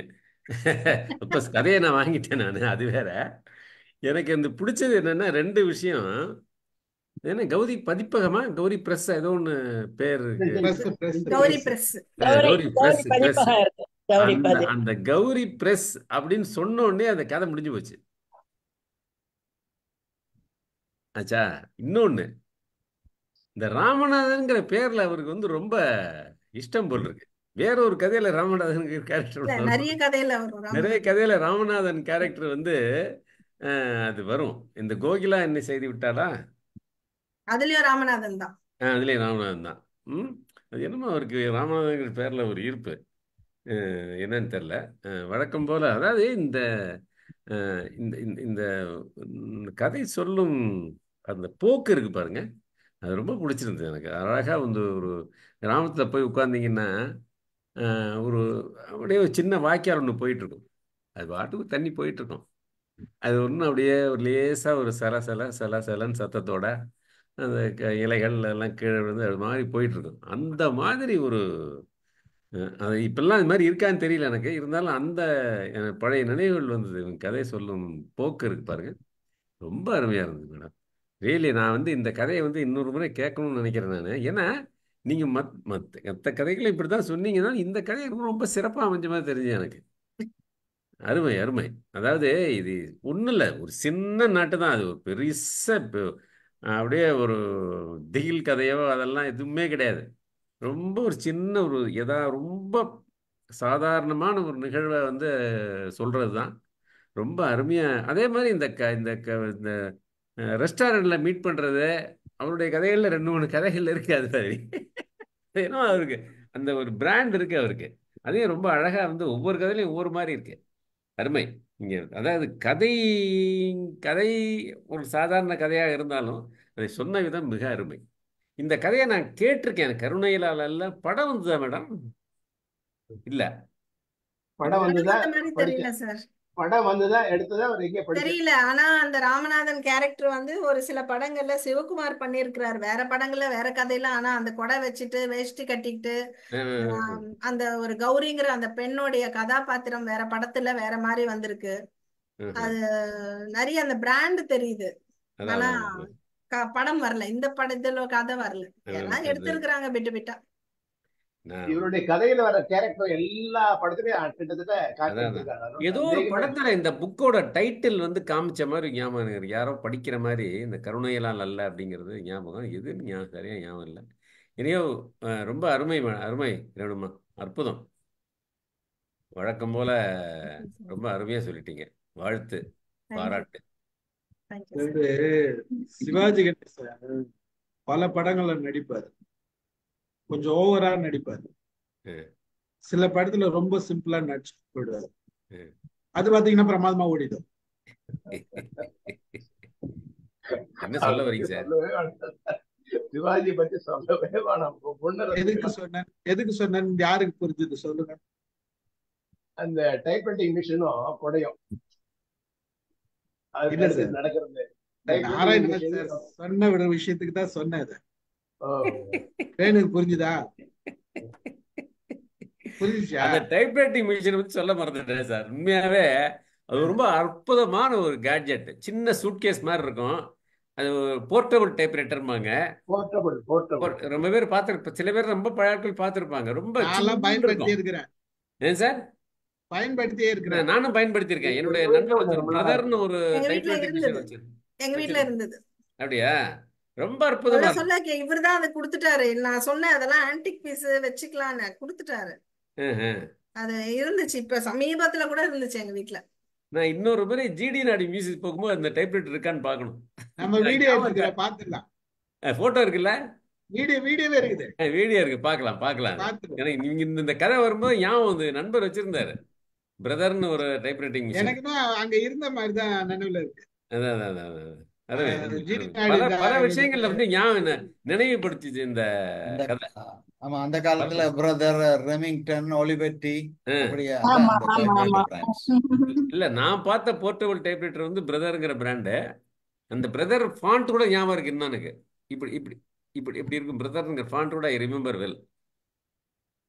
ஓகே, அருமை மேடம், அருமை. தேங்க்யூ. எனக்கு தூக்கம் வந்துட்டு இருந்தது. தூக்கத்தை மீறி நான் விடக்கூடாதுன்னு கேட்டுட்டு இருந்தேன். இல்ல, இப்ப நீங்க முன்னாடி சொன்னதெல்லாம் கடைசி ஒரு செகண்ட்ல வேற மாதிரி ஆயிடுச்சு. இல்ல சார், நான் கட்டுப்படுத்திட்டு கேட்டுட்டு இருந்தேன் நானு. இல்லன்னா இவ்வளவு டீடைல் சொல்லுவேன் நானு. இல்ல, உண்மைதான். எதுவும் பொய் சொல்லல. சிவகணி பேசுறீங்களா?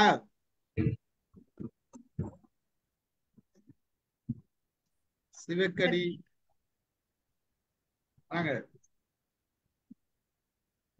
ரொம்ப நாள் கழிச்சு வந்ததுக்கு கதை ரொம்ப சிறப்பா இருந்துச்சுன்னா, ஆக்சுவலா இங்க எல்லா இடத்துலயும் இந்த நிகழ்வு வந்து நடந்துட்டுதான் இருக்கும். ஸோ அத மனசுக்குள்ள ஏதாவது ஒரு இடத்துல இந்த உணர்வுகள் வந்து வந்துட்டேதான் இருக்கும் அப்படிங்கிற மாதிரி நான் நினைக்கிறேன்னா, நீங்க சொன்ன விதம்லாம் ரொம்ப அழகா இருந்தது. சார் சொன்ன மாதிரி அந்த கதைக்குள்ள அப்படியே கொண்டு போயிட்டீங்க. நகரக்கூடாது, இங்கேதான் இருக்கணும், நீங்க கேளுங்க அப்படிங்கிற மாதிரி உட்கார வச்சுங்க. ரொம்ப சிறப்பு மேம். வாழ்த்துக்கள் மேம். தேங்க்யூமா. நன்றி. முதா மேடம்.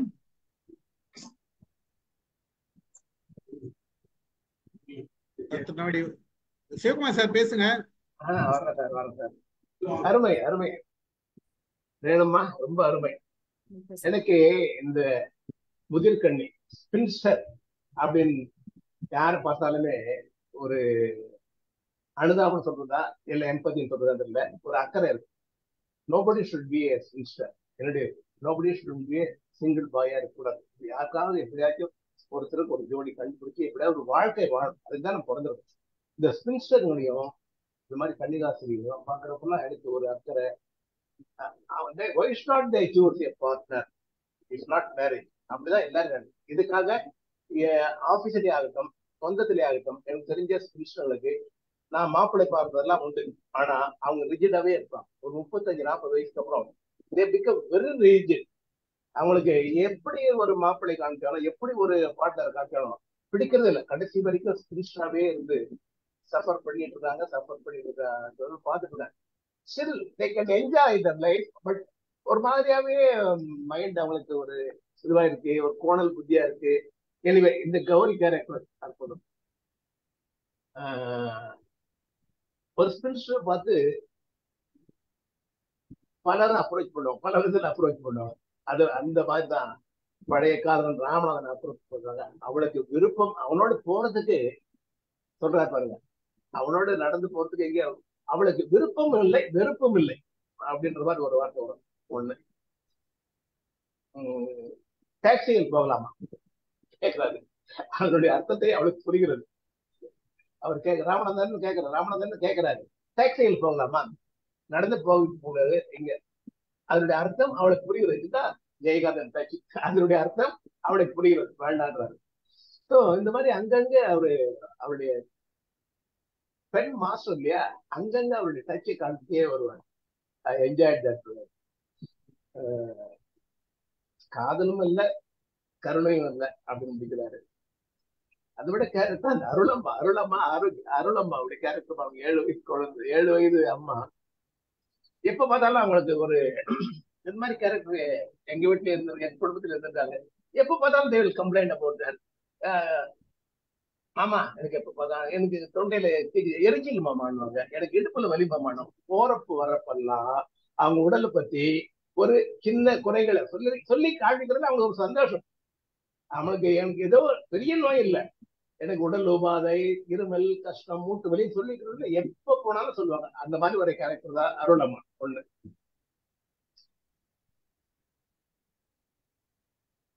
இன்னொரு கேட்பாரா, இந்த வயசுல உனக்கு குழந்தை இருக்கப்ப அந்த வயசுல அவளுக்கு கல்யாணம் பண்ணக்கூடாதான்னு யாரோ கேட்பாங்க. சூசையப்பர் கேட்பாரா? சூசையப்பர் தான் கேட்பாரு. இந்த வயசுலயா நான் நம்ம கேட்பாங்க, இந்த வயசுல உனக்கு ஒரு குழந்தை உண்டாகும் போது அந்த வயசுல அவளுக்கு ஏன் கல்யாணம் பண்ணக்கூடாதுன்னு கேட்பாரு. அனுதாபமா கருணையா காதலா போட்டு பிழிஞ்சு எடுத்து கடைசியில ஒரு தெளிவு கொடுக்குறாரு. அருமையா சொன்னீங்க, அருமையா இருந்தது. ஒரு ஹை கிளாஸ் டிராமா, ஒரு டிராமா பார்த்த ஒரு ஃபீலிங் இருந்தது. Thank you all the best. Thank you sir. Sir தகவல் கருணை உள்ளம்னு இந்த படம் வந்திருக்கு சார் 1978. ஓஹோ. ஆமா, ஃபார் இன்ஃபர்மேஷன். ஆனா அது ரைட்ஸோட வந்திருக்குமா சார்? ஆமா, ஸ்ரீகாந்த் KR விஜயா நடிச்ச படம் 1978 செப்டம்பர்ல ரிலீஸ் ஆயிருக்கு. ஏன்னா ஞாபகம் இருக்கு எனக்கு. நான் ஆமா, இதை பேஸ் பண்ணி இந்த நாவலை பேஸ் பண்ணி தான். பீம்சிங் டைரக்ஷன். பார்க்கலாம். இன்னொரு வாரம் சொல்லுவார் பாருங்க, விட்டதை விட்ட இடத்துல இருந்து மறுபடியும் தொடர்வதா எப்படியா நாளைக்கு அவர் ஃபீல் பண்ணுவான். மறுபடியும் அதே இப்போ விட்டு வர மறுபடியும் ஆரம்பத்தில் தொடர்ந்தா அவ சலிப்படைவா கௌரி. எப்படா எப்போ மறந்து போன அவன் மறுபடியும் வந்து அப்ரோச் பண்றதெல்லாம் எப்படி இவங்க எல்லாம் வர்றானுங்கன்ற மாதிரி அவர் ஃபீல் பண்ணுவார். நல்ல line, good line, super ma'am. Thank you. அடுத்து யாரெல்லாம் பேசணும்? Thank you sir. Thank you Sivan sir. Thank you sir. Malathi பேசு. அனைவருக்கும் வணக்கம். ஆஸ் யூஷுவல் ரேணு ரொம்ப அருமையா இருந்தது. நீங்க எல்லா இடத்துக்கும் கூட்டு போனீங்க. கௌரி எங்கெங்கெல்லாம் போனாங்களோ அங்கெல்லாம் நாங்களும் போனோம். அவங்க வீட்டு பாத்ரூம்ல இருந்து, அவங்க படியில இருந்து இறங்கி வர்றதுல இருந்து, அந்த கௌரி அந்த அந்த பிரிண்டிங், அந்த ப்ரெஸ், அதுக்கப்புறம் பஸ் ஸ்டாண்டு, இது மாதிரி அவங்க எல்லா இடத்துக்கும் எங்களை கூட்டு போனீங்க. ரொம்ப அருமையா இருந்தது. ஒரு கவிதை கூட எனக்கு ஞாபகம் வந்தது. என்னன்னா, அதான் சார், ஒரு கவிதை கூட ஞாபகம் வந்தது. காதலனே என் மீது கருணை வைத்தால் காதலும் நானும் பிழைப்போம் அப்படின்னு சொல்லிட்டு ஒரு கவிதையை இப்ப ரீசெண்டா படிச்சேன் நான் எங்கேயோ. அந்த கவிதை கூட இதோட எனக்கு ஞாபகம் வந்தது. ரொம்ப அருமையா இருந்துச்சு. அந்த கௌரி கேரக்டர் ரொம்ப நல்லா இருந்தது. ராமநாதன் கேரக்டர் ரொம்ப நல்லா. அதே மாதிரி அந்த அருளம்மா இருக்காங்க இல்லையா, அவங்க எனி டைமும் உடம்பு சரியில்லை அது மாதிரி நிறைய பேர் இருக்கிறாங்க நாட்டுல. ஆனாலும் அதுதான் லாஸ்ட்ல அவங்க கன்சீவ் ஆகுறாங்க அப்படின்றதுதான். அது சும்மா அது ஒரு மாதிரி அது காமெடிக்காக அது சொல்றதுதான். அது சினிமாவா இருந்தா அதை ஒரு காமெடியா கொண்டு வந்துருவாங்க. அதை ரொம்ப அருமையா இருந்தது. சும்மா இது ஒரு உளவியல் தான். இது ஒரு உளவியல் சம்பந்தப்பட்டதுதான், மனசு சம்பந்தப்பட்ட ஒரு கதை தான். ஆனா அவரோட லவ்வர் கல்யாணம் பண்ணிக்க அவங்க அம்மா, அந்த அம்மா சொல்றது அதுதான் கருணையா. அவ கல்யாணம் பண்ணியிருந்தாள்னா அந்த அம்மா கூட அதனால அவங்க வீட்டுல அந்த சூழ்நிலை சரியில்லாததால இவ கல்யாணம் பண்ணிக்கிட்டு அதுதான் ஒரு கருணை மாதிரி ஆயிருக்கும். அது காதலா இருந்திருக்காது, நல்லா இருந்திருக்காது. இதுதான் முடிவு. என்னை பொறுத்த வரைக்கும் இதுதான் ரொம்ப நல்லா இருந்தது. அருமையான முடிவு. நான் நினைச்சேன் அவ அது மாதிரி ஏத்துக்க மாட்டா அப்படின்னு சொல்லிட்டு. அது கரெக்டா தான் ஆசிரியர் கரெக்டா எழுதி கொண்டு போயிருக்காரு.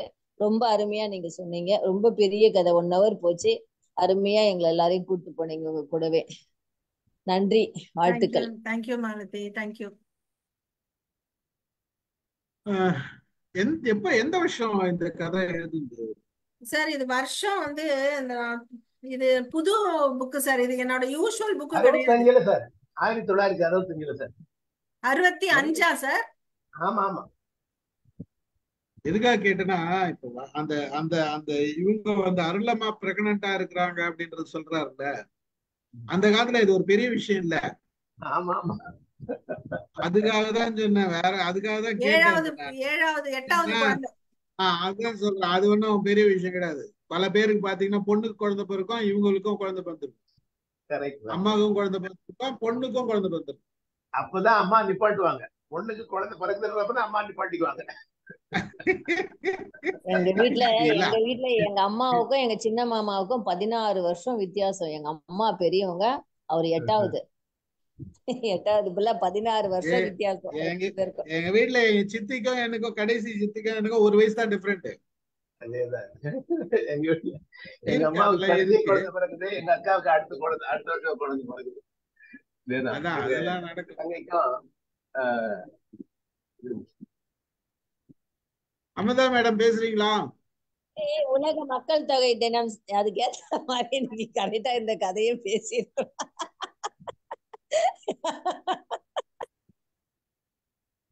அங்கே இருக்கண்ணின்னு ஒருத்தர் இருந்தாங்களா, இருக்கீங்களா? அங்கே இருக்கண்ணி போயிட்டாங்களா? அங்கே இருக்கண்ணி வாங்க. ரத்னவடிகள் சார் பேசுங்க. யாரும் அமுதா மேடம் வாங்க.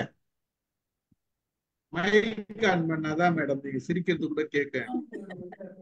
மடி ரேணு சூப்பர்மா, ரொம்ப நல்லா இருந்ததுமா. ரொம்ப அழகா சொன்னீங்க அந்த கதை. ரொம்ப ரசிச்சு கேட்டேன். எனக்கு ரேணு பையன் பக்கத்துல இல்லையேன்னு இருக்குது எனக்கு. எனக்கு இப்படி ரொம்ப சுமூகமா ரொம்ப அழகா அப்படி இருந்தா அப்படியே ஒய்யாரமா இருக்குதுமா. நல்லா இருக்கு. அதுக்குதான் மேடம் அவர் சொன்னாரு. அப்படி இதுல சத்தம் கேட்டுட்டு இந்த தனியா இருக்கும்போது இந்த வயல்வெளியில அந்த சத்தம் மட்டும் கேட்கும் போது அந்த காத்து, அந்த உட்கார்ற இடம், அது ஒரு அருமையான இடமா இருக்குன்ற அழகா சொன்னாரு சார். புரியுதுங்களா? நல்லா இருந்தது, நல்லா இருந்தது. எல்லாருக்கும் நல்ல நிறைவா ஒரு வாழ்க்கை எல்லாம் அதாவது நல்லபடியா எல்லாம் இருந்தது. ரொம்ப மகிழ்ச்சியா இருந்தது. நான் ஆசிரியரை பத்தி ஒண்ணும் சொல்றது இல்ல. அந்த கதையை எடுத்து சொன்ன ரேணுவுக்கு என்னுடைய பாராட்டுகள், வாழ்த்துகள், என்னோட சந்தோஷங்கள் எல்லாம். ஏன்னா அவருக்கு கதாசிரியருக்கு எல்லாரும் சொல்லிட்டு இருப்பாங்க. இன்னைக்கு ஸ்பெஷல் ரேணு தான். தேங்க்யூமா. இல்ல, எனக்கு வழக்கமாவே ஒரு சில கதாபாத்திரத்துக்கு மேல நமக்கு காதல் வரும். ஒரு சில கதைகள் படிக்கும் போது ஒரு சில கதாபாத்திரத்து மேல நமக்கு காதல் வரும். அதுல மோஸ்ட்லி ஒரு ஆப்போசிட் ஜெண்டரா இருந்ததுனாக்கா நம்ம ரொம்ப ஈஸியா அட்ராக்ட் ஆகிறதுக்கு வாய்ப்புகள் அதிகம். ஏன்னா சிறு வயசுல இருந்தே நம்ம அப்பாவை பாக்குறோம், சகோதரனை பாக்குறோம், கணவனை பாக்குறோம், என் குழந்தைய பாக்குறேன். ஆண்களுடைய அந்த பரிமாணத்துல இப்படி இருந்தா இன்னும் நல்லா இருக்கும், அப்படி இருந்தா நல்லா, அந்த கதாபாத்திரத்துல வரும்போது ரொம்ப பிடிச்சு என்ன கேரக்டர் இல்லன்னு பாப்போம். அந்த மாதிரி எனக்கு காதல் வந்த கதாபாத்திரம் தான் அந்த பெண் கௌரி. ஒரு பெண்ணை பார்த்து ஒரு ஆசைப்பட்டு நான் சான்ஸே இல்லைல்ல இவளோட கேரக்டர் அப்படின்னு எனக்கு தோணுச்சு. ஏன்னா இதுல ஃபெமினிஸ்டே கிடையாது பாருங்க. ஆமா, எங்கேயுமே ஒரு ஃபெமினிசமோ அதை பத்தி எல்லாம் ஒண்ணுமே கிடையாது. அவளுடைய இதுல அவ தெளிவா இருக்கா. அவ உண்மையாவே எதிர்க்கிறா, சில விஷயம் பிடிக்கல, ஆனாலும் அந்த இடத்துல ஒரு பொறுமை, ஒரு நிதானம், ஒரு தீர்மானம், இது எல்லாமே எனக்கு அவ்வளவு பிடிச்சிருக்கு. ஏன்னா என்னோட இமேஜினேஷன்ல அவளோட உருவம் எப்படி இருக்குது அப்படின்னா, உன்னால் முடியும் தம்பி படத்துல வரக்கூடிய சீதா ஒரு உருவம் இருக்கும். அது என் மனசுல எனக்கு அப்படி இருப்பாளா அவ அப்படின்னு எனக்கு ஒரு ஒரு சில பேர் இப்ப நேத்து கூட சார் சொன்னார் எனக்கு வந்து சில இப்ப ஸ்டீஃபன் சார்னா எனக்கு ப்ளூ கலர் வரும், எனக்கு வந்து ராமு சார்னா எனக்கு வந்து காக்கி கலர் வரும். ஏன் வரும்னே தெரியாது. அவர் காக்கி சட்டை பேண்ட் போட்டு நான் பார்த்ததே இல்லை. பட் என்னமோ எனக்கு காக்கி தான் வரும் அவரோட இதுல. ஸ்டீஃபன் சார்னா எப்பவுமே ப்ளூ வரும். அது ஒரு டிஃப்ரெண்டான ஒரு ப்ளூ. இங்க் ப்ளூவோ நம்மளோட அந்த பிராண்ட் ப்ளூவோ கிடையாது. அது ஒரு மாதிரி அது ஒரு வேற ப்ளூ வரும் எனக்கு ஸ்டீஃபன் சார். வானத்து நிலவோ, வானத்து நீலம் வரும் எனக்கு. அந்த மாதிரி மாலத்தீனா எனக்கு ஒரு எல்லோ கலர் வரும். கல்யாணிய பத்தி எனக்கு நினைக்கும் போது எல்லாமே எனக்கு ஒரு ஆரஞ்சிஷ் ரெட் வரும். அமுதாவை பத்தி நினைச்சேன். எனக்கு உங்களை பத்தி நினைக்கும் போதெல்லாம் அந்த ஒரு என்ன சொல்றது, குங்கும கலர்னு சொல்லுவாங்க இல்லம்மா. ஆமா, நீங்க அந்த மாதிரி கலர் போட்டு நான் பார்த்ததே இல்லையே. எனக்கு எல்லாருக்குமே என்னோட ஃப்ரெண்டு காயத்ரின்னு ஒருத்தங்க வருவா, ரகுவோட வைஃப் இருக்கால, அவளை பத்தி வரும்போது எனக்கு ஒரு கிரீன் கலர் பட்டுல வரும் தெரியுமா, ஒரு அழகான பட்டு. அதான் ஏன்னு எனக்கு ரீசனே தெரியாது. இல்ல அதுதான் நேற்றுக்கு சொன்னல, சினஸ்தீசியா. அது பேர் வந்து சினஸ்தீசியா. ஒரு சென்ஸ் வந்து இன்னொரு சென்ஸோட கனெக்ட் ஆயிருக்கு. இப்போ உங்களுக்கு வந்து ஆடிட்டரியோட விசுவல் கனெக்ட் ஆயிருக்கு, மேடம்க்கு வந்து ஆடிட்டரியோட ஸ்மெல்லிங் ஆல்ஃபேக்டரி கனெக்ட் ஆயிருக்கு. அதனாலதான் அவங்க வந்து அந்த அந்த ஒரு சொன்ன உடனே அவங்களுக்கு ஸ்மெல் வருது, உங்களுக்கு கலர் வருது. இது இது இது ஆக்சுவலா இது வந்து இட் இஸ் நாட் அ ப்ராப்ளம்லாம் கிடையாது. மைண்ட் பிரெயின்ல வந்து ஒரு சின்ன கனெக்ஷன்ஸ் வேற மாதிரி ஒரு சென்ஸோட இன்னொரு சென்ஸ் கனெக்ட் ஆகிருக்கும் போது அது அந்தந்த ரிலேட்டிவிட்டியில பிரெயின்ல தெரியும். நம்ம இது கோளாறுன்னு நினைப்போம், ஆனா கோளாறு கிடையாது. உண்மையாவே ஒரு இட்ஸ் கிஃப்டட், அவ்வளவுதான் சொல்ல முடியும். கிஃப்டட் தான் அது. ஸ்மெல் என்ன மேடம்? என்ன சார்? அமுதா அம்மா பாக்குறப்போலாம் எனக்கு ஒரு அர்த்தமா இருக்கு. எங்க அப்பா அப்படி தங்கமா இருக்கும். ரொம்ப சந்தோஷம் சார். உண்மையிலேயே எனக்கு இன்னொரு கிளாரிபிகேஷனும் இந்த தடவை எனக்கு ஒண்ணு வேணும் சார். சொல்லுங்க சார். எப்போ குழம்பு வச்சாலும் எங்க அம்மம்மா வைக்கிற மாதிரி இல்ல, எங்க அம்மா வைக்கிற மாதிரி இல்லன்றாங்களே, அது என்ன வியாதி சார்? அது வியாதி இல்லம்மா, அது சின்ன வயசுல உப்பு காரம் இல்லாத வாயில கொடுத்து ஒரு ருசியை உண்டாக்கி விடுறதுதான் அது. அதுக்கு என்ன போட்டு கொடுத்தாலும் அந்த சின்ன பிள்ளைல சாப்பிட்ட அந்த நாக்குல ஒரு ருசி, முதல் சாப்பிட்ட ருசி அது. அதனால அது எல்லாருக்கும் அப்படிதான் தோணும். அதெல்லாம் ஒண்ணும் நம்ம ஒண்ணும் பெருசா எடுத்துக்கணும்னு எல்லாம் ஒண்ணும் இல்ல. உண்மையா பாத்தீங்கன்னா அவங்க வச்ச குழம்போட கதையை மறந்துட்டு இருக்கோம், ஒண்ணுமே இருக்காது. நம்ம வந்து பிரமாதமா இருந்தா கூட இவங்களுக்கு வந்து இதுதான் தோணும். அது மாதிரி வராது. அவங்க இப்ப வச்சாலும் எப்படி இருக்குன்றது தெரியாது, வேற ஒரு விஷயம். ஒரு உள்வாங்கல் இருக்கு இல்லையா, ஒரு மெசேஜ் குழந்தைங்கிற அந்த பாசத்தோட கொடுத்ததுக்கும் அதோட கலந்து வந்ததுனால அது ஒரு ருசிமா, அவ்வளவுதான். எனக்கு நல்லா இருந்தது, ரொம்ப நல்லா இருந்ததுன்றப்ப அதுதான் வேற. அது ஒண்ணும் சில வியாதிகள்லாம் ஒண்ணும் பண்ண முடியாது. இது வியாதி இல்ல சார், இது வியாதிதான். அது தீராத வியாதி. அப்படி நினைக்க கூடாது. அவங்க ஏன் கேக்குறாங்கன்னு உங்களுக்கு புரியலையா மேடம்? இல்ல சார், அது வியாதி இல்லைன்னு நம்ம வந்து சொல்லணும்ல சார். அவங்க வியாதின்னு முடிவு பண்ணிட்டாங்க மேடம். இல்லம்மா, அது அப்படி கிடையாதுமா. அது ஒரு பாசத்தோட அது முதல் பார்த்த ஒரு உருவம், தனக்காகன்னு வாழ்ந்த ஒரு உருவம், தனக்குன்னு ஒண்ணு செஞ்சு கொடுத்த உருவம், தனக்குன்னு வாயில ஊட்டி விட்ட முதல் ஊட்டி விட்ட. அது எப்படி வந்து நான் மட்டும் நான் பாரதி நகர் தெருவுக்கே குழம்பு வைக்கிறேன். நான் கூட தான் ஒரே ஒரு ஆளுக்கு தான் குழம்பு வைக்கிறேன். உங்க அம்மா உங்களுக்கு ஊட்டி விட்டது இன்னும் மறக்கல இல்ல? சரி, ஆனா நாங்க அப்படி சொல்லிட்டு தெரியலையே. என்ன பண்றது? சமையல் அவரு சமைச்சிருந்தா நம்ம சொல்லிட்டு தெரியுவோம். இப்ப நம்ம எல்லாம் சமைக்கிறோம், நம்ம எங்க சொல்லிட்டு தெரியாது. அதனால அதெல்லாம் பரவாயில்ல, சொல்லிட்டு போட்ட ஏதோ அது ஒரு திருப்தி இருந்துட்டு போட்டுமே. இப்ப என்னதான் ஆயிட போதுமா? அதனால பரவாயில்ல அப்படின்னு மகிழ்ச்சியா போடுங்க மேடம். மாறி போச்சு பாருன்னு, எல்லாமே மாறி போச்சு. அப்ப இருந்த ஒரு 20 வருஷத்துக்கு முன்னாடி இருந்த தண்ணி சுவை இப்ப கிடையாது. காய்கறிகள்ல எல்லாத்துலயும் மருந்து போட்டுதான் வருது நம்மளுக்கு. பருப்பு முதல் கொண்டு ஃபிஷ்ஷு கூட நமக்கு உண்மையானது அது எந்த மீன் பிளாஸ்டிக்கை திருட்டு வருதா என்ன ஏதுன்றது இப்ப தெரியாது. டைஜஷன் நம்ம சாப்பிட்டுன்னு தான் இருக்கோம் எல்லாத்தையும். அதனால நம்மளுக்கு அது எல்லாமே மாறி போச்சு. அது அதுதான் உண்மைதான். உண்மை. நானு அது நேத்திக்கு இந்த உண்மைதான். ஊருக்கு புளி போகும்போது வந்திருக்கா? அத மாதிரி புளி இப்ப அங்க கிடைக்குதா? அந்த இருக்கிற காலத்துல கிடைச்ச புளி இருக்கா? ரைஸோடைய ஸ்மெல் வந்து ரொம்ப நாளைக்கு அப்புறமா எனக்கு அந்த சுட சுட சாப்பாட்டுல ஒரு நல்ல ஸ்மெல் வரும்ல பொங்கும் போது. ஆஹ் அந்த ஆமா. ஸ்மெல் எனக்கு வந்து இப்ப நம்ம இப்பெல்லாம் டெய்லி பொங்குற சாப்பாடு தானாலும் அதுல இல்ல. பட் அந்த ஊர்ல போகும்போது அந்த கல்யாண வீட்டுல அந்த சாப்பாடு எனக்கு நல்ல வாசனையா இருந்தது. அப்பதான் யோசிச்சேன். சோ ஊர் சைட்ல எல்லாம் மேபி நமக்கு வந்து அந்த நல்லா இருக்கு போல இருக்கு. அந்த டேஸ்ட் கொஞ்சம் மெயின்டைன் ஆகுது. இப்போ இங்கெல்லாம் நம்ம அந்த என்னம்மா ரைஸோடைய பண்றோம்? ஆர்ஓ குவாலிட்டி வாட்டர்ல மாறிடுச்சு. சாப்பாடு வடிக்கிறோமா? ஆர்ஓ வாட்டர்ல சாப்பாடு வடிக்கிறோம். அப்ப எப்படி நமக்கு? அதுதான் அவங்க எல்லாம் அப்படியே சுத்தமா கிணத்துல இருந்தோ எதுலயோ மொண்டு சமைக்கிறாங்க. அதுதான் விஷயம். அதெல்லாம் போயிடுச்சு. சுவையெல்லாம் போயிடுச்சு இப்ப. சுவை போயிடுச்சு. சாயிபா பேசுறீங்களா? சாயிபா இருக்கீங்களா? வாங்க. சார் மேடம், அனைவருக்கும் வணக்கம். வணக்கம்மா. நான் பாதியில தான் மேடம் வந்தேன். ஆனா ரொம்ப கதை ரொம்ப அருமையா இருந்தது மேடம். அது என்ன சொல்றது, கருணையின கருணையில் கருணையோட அடிப்படையில வந்து காதல் வராதுங்கிறத வந்து தெளிவுபடுத்துறதுக்காக இவ்வளோ ஒரு நீளமான கதைய சார எழுதுனதை இவ்வளவு அழகா எங்களுக்கு சொன்னீங்க. ரொம்ப நன்றி மேடம். தேங்க்யூம்மா. நான் என்ன நினைச்சேம்மா தேங்க்யூ. ரேணு, அந்த பொண்ணுக்கு வந்து கல்யாணம் நடக்கணும். அது என்ன அந்த வீட்டை பார்த்துட்டு வர்றது, அவர் என்ன சொல்றது அப்படின்னு யோசிச்சேம்மா நான்.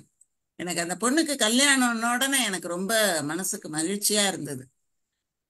எப்படியோ ஒரு ஆனா லைஃப்ல ஒரு என்னதான் இருந்தாலும் அந்த மாதிரி ஒரு அங்க மாற்றுத்திறனாளியா இருக்கிற ஒருத்தருக்கு வந்து அவங்க என்னதான் உண்மையாவே காதலாவே பார்த்தா கூட அவங்களுக்கு நம்ம மேல இருக்க கருணையால தானா அப்படின்ற மாதிரியான இன்ஃபீரியாரிட்டி காம்ப்ளெக்ஸ் இருக்கதாமா செய்யுது. அந்த மாதிரி நிறைய படங்கள்லாம் வந்திருக்கு. ஆனா அது இருக்கதான் செய்யுது அவங்களுக்கு ஆக்சுவலி.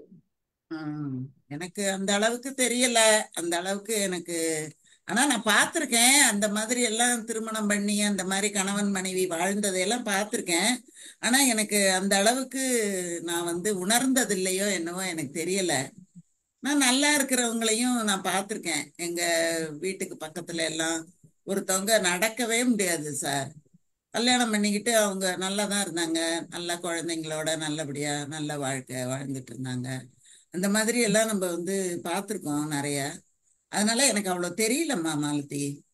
அந்த அளவு நான் இல்லம்மா, அது வந்து அரேஞ்ச் நம்ம மேரேஜ்ல ராமநாதனுடைய வைஃப் அரேஞ்ச் மேரேஜ்ல ராஜா நடந்திருக்கோம்மா. அரேஞ்ச்ல மேரேஜ்ல இந்த மாதிரி பண்ணிக்கோ, பையன் நல்ல பையன், அந்த ஒரு விஷயத்த மட்டும் பார்க்காத அப்படி சொல்லிட்டு வீட்டுல கன்வின்ஸ் பண்ணி கல்யாணம் பண்ணி வச்சிருப்பாங்க. அந்த விருப்பத்தின் பேர்ல கல்யாணம் பண்ணிருக்கலாம்.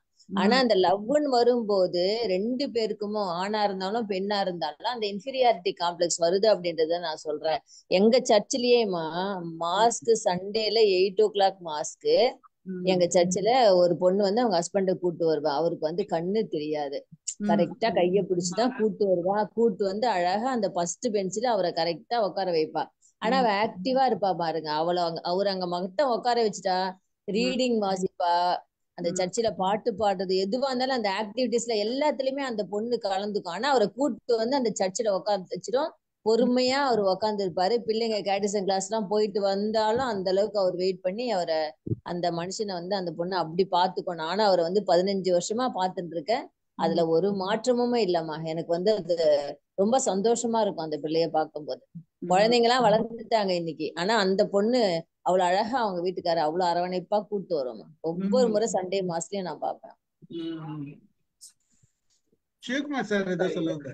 ஐ ஹேட் லைக் ராமநாதன் கேரக்டர். கல்யாணம் ஆகி குழந்தை பிறந்ததுக்கு அப்புறம் பழைய காதலை தேடி அடியே ஓடுறீங்க நீங்கெல்லாம்.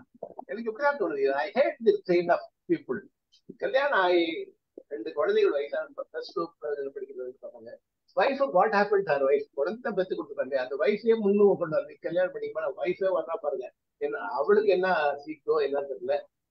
எனிவே பொதுவாவே இந்த 2ஆம் திருமணம் உறுத்தலா கூட இருக்கும் சார். சிவகுமார் சார் ஒரு உறுத்தலா கூட இருக்கும். அதனால கூட வந்து பார்த்தாலும் பார்த்திருப்பாரு. சொல்ல முடியாதுல்ல. இப்ப இன்னும் கல்யாணம் பண்ணிக்காம இருக்காளே, நம்ம கல்யாணம் பண்ணிக்கிட்டு பிள்ளைங்க குட்டியுமா இருக்கமேங்கிற ஒரு உறுத்தல் கூட வந்திருக்கும். அதனால கூட வந்து பார்த்திருக்கலாம். ஓகே, அதுக்கு பொண்டாட்டி சப்போர்ட் பண்றாள், அதுக்கு அப்படி அதுதான் நியாயம். அவளுக்கு ம் பொண்டாட்டி நல்லா தானே இருக்கா, அவளுக்கு வாட் ஹேப்பன், அது என்ன ஆமா. அவளுக்கு என்ன சிக்கல் தெரியல, அவளுக்கு உடம்பு சரியில்லை, she supporting the second marriage of her husband. என்ன what kind of lady, what kind of character of Ramanathan. பொதுவாவே ரெண்டாம் கல்யாணம் பண்ணி கூட ஆண்களை கண்டாலே எனக்கு சம்பவம் ஆபீஸ்ல உண்டு, ஆபீஸ்ல உண்டு. அது ஆபீஸ்ல எல்லாம் கல்யாணம் பண்ணதுக்கு அப்புறம் ஸ்பின்ஸ்டர் கேர்ள்களை ஆசைப்படுற ஆண்கள் உண்டு. ஆபீஸ்ல நண்பர்கள் எல்லாம் பார்த்திருக்காங்க. மெட்டீரியலைஸ் ஆகிறது இல்ல, அவங்களுக்கு அந்த எண்ணம் வர்றதே தப்புன்னு நான் சொல்லுவேன். ஆமா ஆமா. ஓகே சார், என்ன ஒரு திருமணம் ஆகாத பெண்களுக்கு, திருமணம் ஆகி குழந்தை இருக்கிற ஆண்களுக்கு ஏன் அவங்க மேல ஒரு ஈர்ப்பு வந்து, நீ என்ன பெரிய நீ கொடுக்குற அவளுக்கு சந்தோஷத்தை கொடுக்க முடியும், குடும்பம் வாழ்க்கை தந்த முடியும், அப்படிதான். உன்னுடைய ஒய்ஃப், உன்னுடைய குழந்தைகளையும் பாதிக்கும், உன்னுடைய ஒய்ஃபையும் பாதிக்கும், அந்த கல்யாணம் பண்ணிக்கிற வயசும் பாதிக்கும்னு தான் நான் சொல்லுவேன். இப்படியெல்லாம் அலுவலகத்தில் நடந்திருக்கு. ஓகே சார், நன்றி நன்றி சார், நன்றி நன்றி. முடிச்சுக்கலாமா? முடிச்சுக்கலாம் சார். அருமை, ஒரு அருமையான ஸ்டோரி சொன்னீங்க, நல்லா சொன்னீங்க, சலனம் இல்லாம சொன்னீங்க, அழகா சொன்னாங்க, அழகா இருந்தது, அப்படியே ரொம்ப அழகா அதாவது இருந்தது. அதாவது போன முறை ரொம்ப நொந்துட்டாங்க அமிதா மேடம், அதனால இந்த முறை வந்து ரொம்ப மகிழ்ச்சி ஆயிட்டாங்க. நான் கதையை தேர்ந்தெடுக்கும் போதே யோசித்து ஆக்சுவலா நான் வேற ஒரு ஷார்ட் ஸ்டோரி வச்சிருந்தேன். வந்து ஐயோ இது சொன்னா நான் காலி அப்படின்னு சொல்லிட்டு டோட்டலா எல்லாம் யோசிக்க வேண்டாம். அப்படி எப்படி கதைகள்ல பல வகையா பல சுவையில தான் இருக்கும், ஒரே மாதிரி எப்படிமா இருக்கும் கதை. இதுல என்னன்னா முடிவும் ஒரு மனசுக்கு திருப்தியான ஒரு முடிவு, மனசுக்கு திருப்தி, எல்லாமே நல்லா இருக்காங்க அப்படிங்கிற ஒரு திருப்தி முடிவுன்றப்ப ஒரு நல்ல முடிவு அப்படின்ற பட்சத்துல அது மனசுக்கு ஒரு அதுல டச் வருது இல்ல, அது சுகம் நல்லா இருந்தது அப்படின்ற மாதிரி இருக்குது. அந்த இதுதான் பல கோணங்கள்ல அவர் எழுதியிருக்காரு. இது வந்து சாதாரணமா நம்ம ஒரு ஸ்டோரின்னு பார்த்தோம்னா கூட ஒவ்வொருத்தரோட ஒரு கேரக்டரை அனலைஸ் பண்ணியிருக்காரு. ஒரு கேரக்டரையும் அனலைஸ் பண்ணி அந்த ஒரு கேரக்டர் பின்னாடி அந்த காலத்துல எப்படி இருந்தாங்க அப்படின்றது, அந்த வாழ்க்கையோட தரம், வாழ்க்கை எப்படி இருந்தது, ஒவ்வொருத்தரும் எப்படி வாழ்ந்தாங்க, பாத்ரூம்ல குளிக்கிறதுனா ஒரு பாத்ரூம் வச்சுட்டு எப்படி குளிக்கிறது, அன்னைக்கு இருந்த சூழ்நிலைக்கு எப்படி குளிக்கிறது, அந்த இவங்க 2 பேர் சேர போறாங்கன்றதே அந்த துணி எடுத்துன்னு வரது, சேர்த்து எடுத்துன்னு வர்றது அந்த டைரக்ஷன் போட்டார். சூப்பர் சார், உண்மை அதுதான். அங்கதான் டைரக்ஷன் போட்டிருக்காரு. அவர் துணியை விட்டுட்டு வந்துடுறாரு, இந்த அம்மா போய் குளிக்க போது 2 துணியை சேர்த்து எடுத்துன்னு வந்துடுறாங்க. அப்பயே முடிவாயிடுச்சு, இந்த அம்மா வந்து அந்த அம்மாவுக்கு அவரை கட்டிக்க போறாங்கன்ற ஒரு டைரக்ஷனை கொடுத்துட்டாரு. Clear picture. அதெல்லாம் தோணவே இல்ல சார், நீங்க சொன்னோன்னுதான் நான் யோசிக்கிறேன். அங்கேயே தோணிடுச்சு, அதுக்கு முடிஞ்சு. இதுதான் டைரக்ஷன். இது மாதிரி தான் சினிமால காமிப்பான், இவர் எழுத்துலயே காமிச்சிருக்காரு, வேற ஒண்ணும் கிடையாது. அதுதான் அங்க அவர் காமிச்ச ஒரு முக்கியமான செய்தி. அதுல புரிஞ்சு போகுது. இன்னொரு விஷயம் என்னன்னா, ஒரு மனுஷன் வந்து எதிர்பார்ப்பு இல்லாத, அதாவது ஒரு பெண்ணு சும்மாதாங்க நம்ம கட்டிக்கலாம் அப்படின்ற எதிர்பார்ப்பு இருக்கிறப்ப இன்னொரு பெண்ணுக்கு அது வெறுக்கட்டும். எதையுமே எதிர்பார்க்காது, வேண்டாம் நம்ம அடுத்தவங்களுக்கு கஷ்டம் கொடுக்க கூடாதுன்ற ஒரு மனநிலை இருக்கும்போது அந்த குணம் வந்து நல்ல குணமா தெரியுது. ராமநாதனுக்கும் இவருக்கும் எப்படி பாருங்க வித்தியாசத்தை காமிக்கிறேன். இதெல்லாம் பெண்களுக்கு எப்பயுமே பிடிக்கிறது வந்து வேணும்னு போனா பிடிக்காது, வானான்னு சொன்னா பிடிக்கும். அது அப்ப ஒதுங்கி போட இல்ல. ஒரு ஆண் வந்து நெருங்கி போறத வேண்டாம் அப்படின்னு சொல்றோம், அவர்கிட்ட ஒரு நல்ல குணத்தை பாக்குறாங்க பெண்கள். அதப்போ இவரு நான் என்ன கட்டிக்கிறான்னு கேட்கறது, நான் கட்டிக்க மாட்டேன், நான் வானமா நல்லா இருக்காதுமா, அது நம்ம 2 பேருக்கு அடிச்சுட்டு நான் நல்லா இருக்காதுமான்னு சொல்லும் போது அவருடைய தன்மையை உயர்த்துது.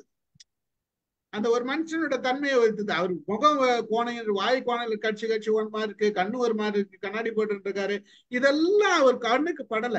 இது எதையுமே அவரோட கண்ணுக்கு படல. அவருக்கு கண்ணுக்கு பட்டதுலாம் இந்த மனுஷனோட குணம்.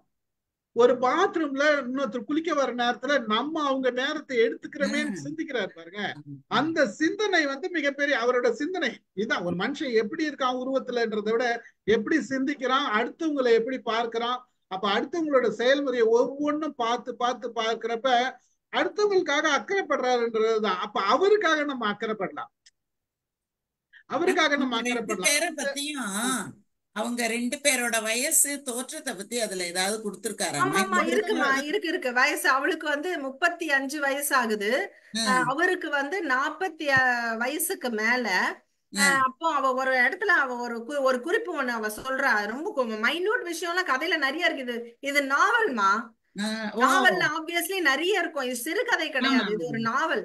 அவ வந்து என்ன சொல்லுவா அப்படி, எனக்கு வந்து குறைஞ்சது ஒரு 3 மணி நேரம் தேவை ஒரு நாவலை சொல்லணும்னா. எனக்கு 3 மணி நேரம் இருந்தாதான் நான் நல்லா பொறுமையா சொல்ல முடியும். பட் இதுல சொன்னா பொறுமை இழந்துருவீங்க, நேர்ல சொன்னா நல்லா இருக்கும். இது இப்ப ஆன்லைன்ல ரொம்ப போர் அடிச்சிரும் நான் சொல்லல.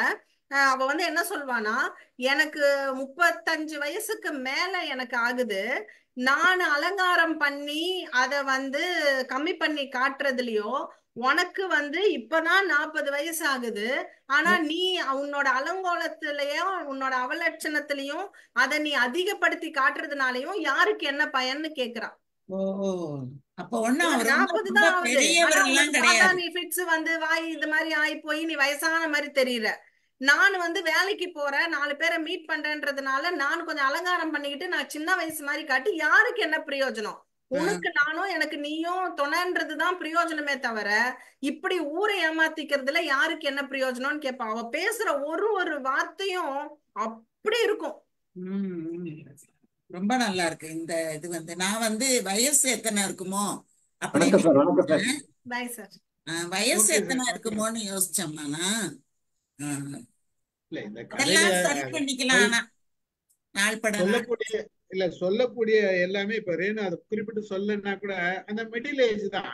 அந்த ஸ்டேஜ் நமக்கு பாத்திரங்கள் காமிக்கும் போது மிடில் ஏஜ் அப்படின்றது தெரியுது. அது அவருக்கு ராமநாதன் 20 அப்போ சின்ன வயசுல பார்த்து இவர் 15 வருஷம் கழிச்சு வந்து பார்க்கிறான்றப்ப அந்த ஏஜ் தெரிஞ்சு, அந்த ஏஜ் தெரிஞ்சு அப்ப அந்த ஒரு வயசுலதான் இருக்கிறாங்கன்றது, அந்த சூழ்நிலையில இருக்கிறாங்கன்றதும் அது காமிக்கிறது. அது புரிஞ்சுக்கிற இதுதான். Good good story Renu. Thank you, நல்லா சொன்னீங்க. மகிழ்ச்சி, ரொம்ப மகிழ்ச்சி. நன்றி. Thank you sir. ரொம்ப மகிழ்ச்சி ரேணு சார். இது கட் பண்ணி ரெக்கார்டிங் நிறுத்தியாச்சா? ஒரே ஒரு செகண்ட், இப்பதான் நிறுத்த போறேன்.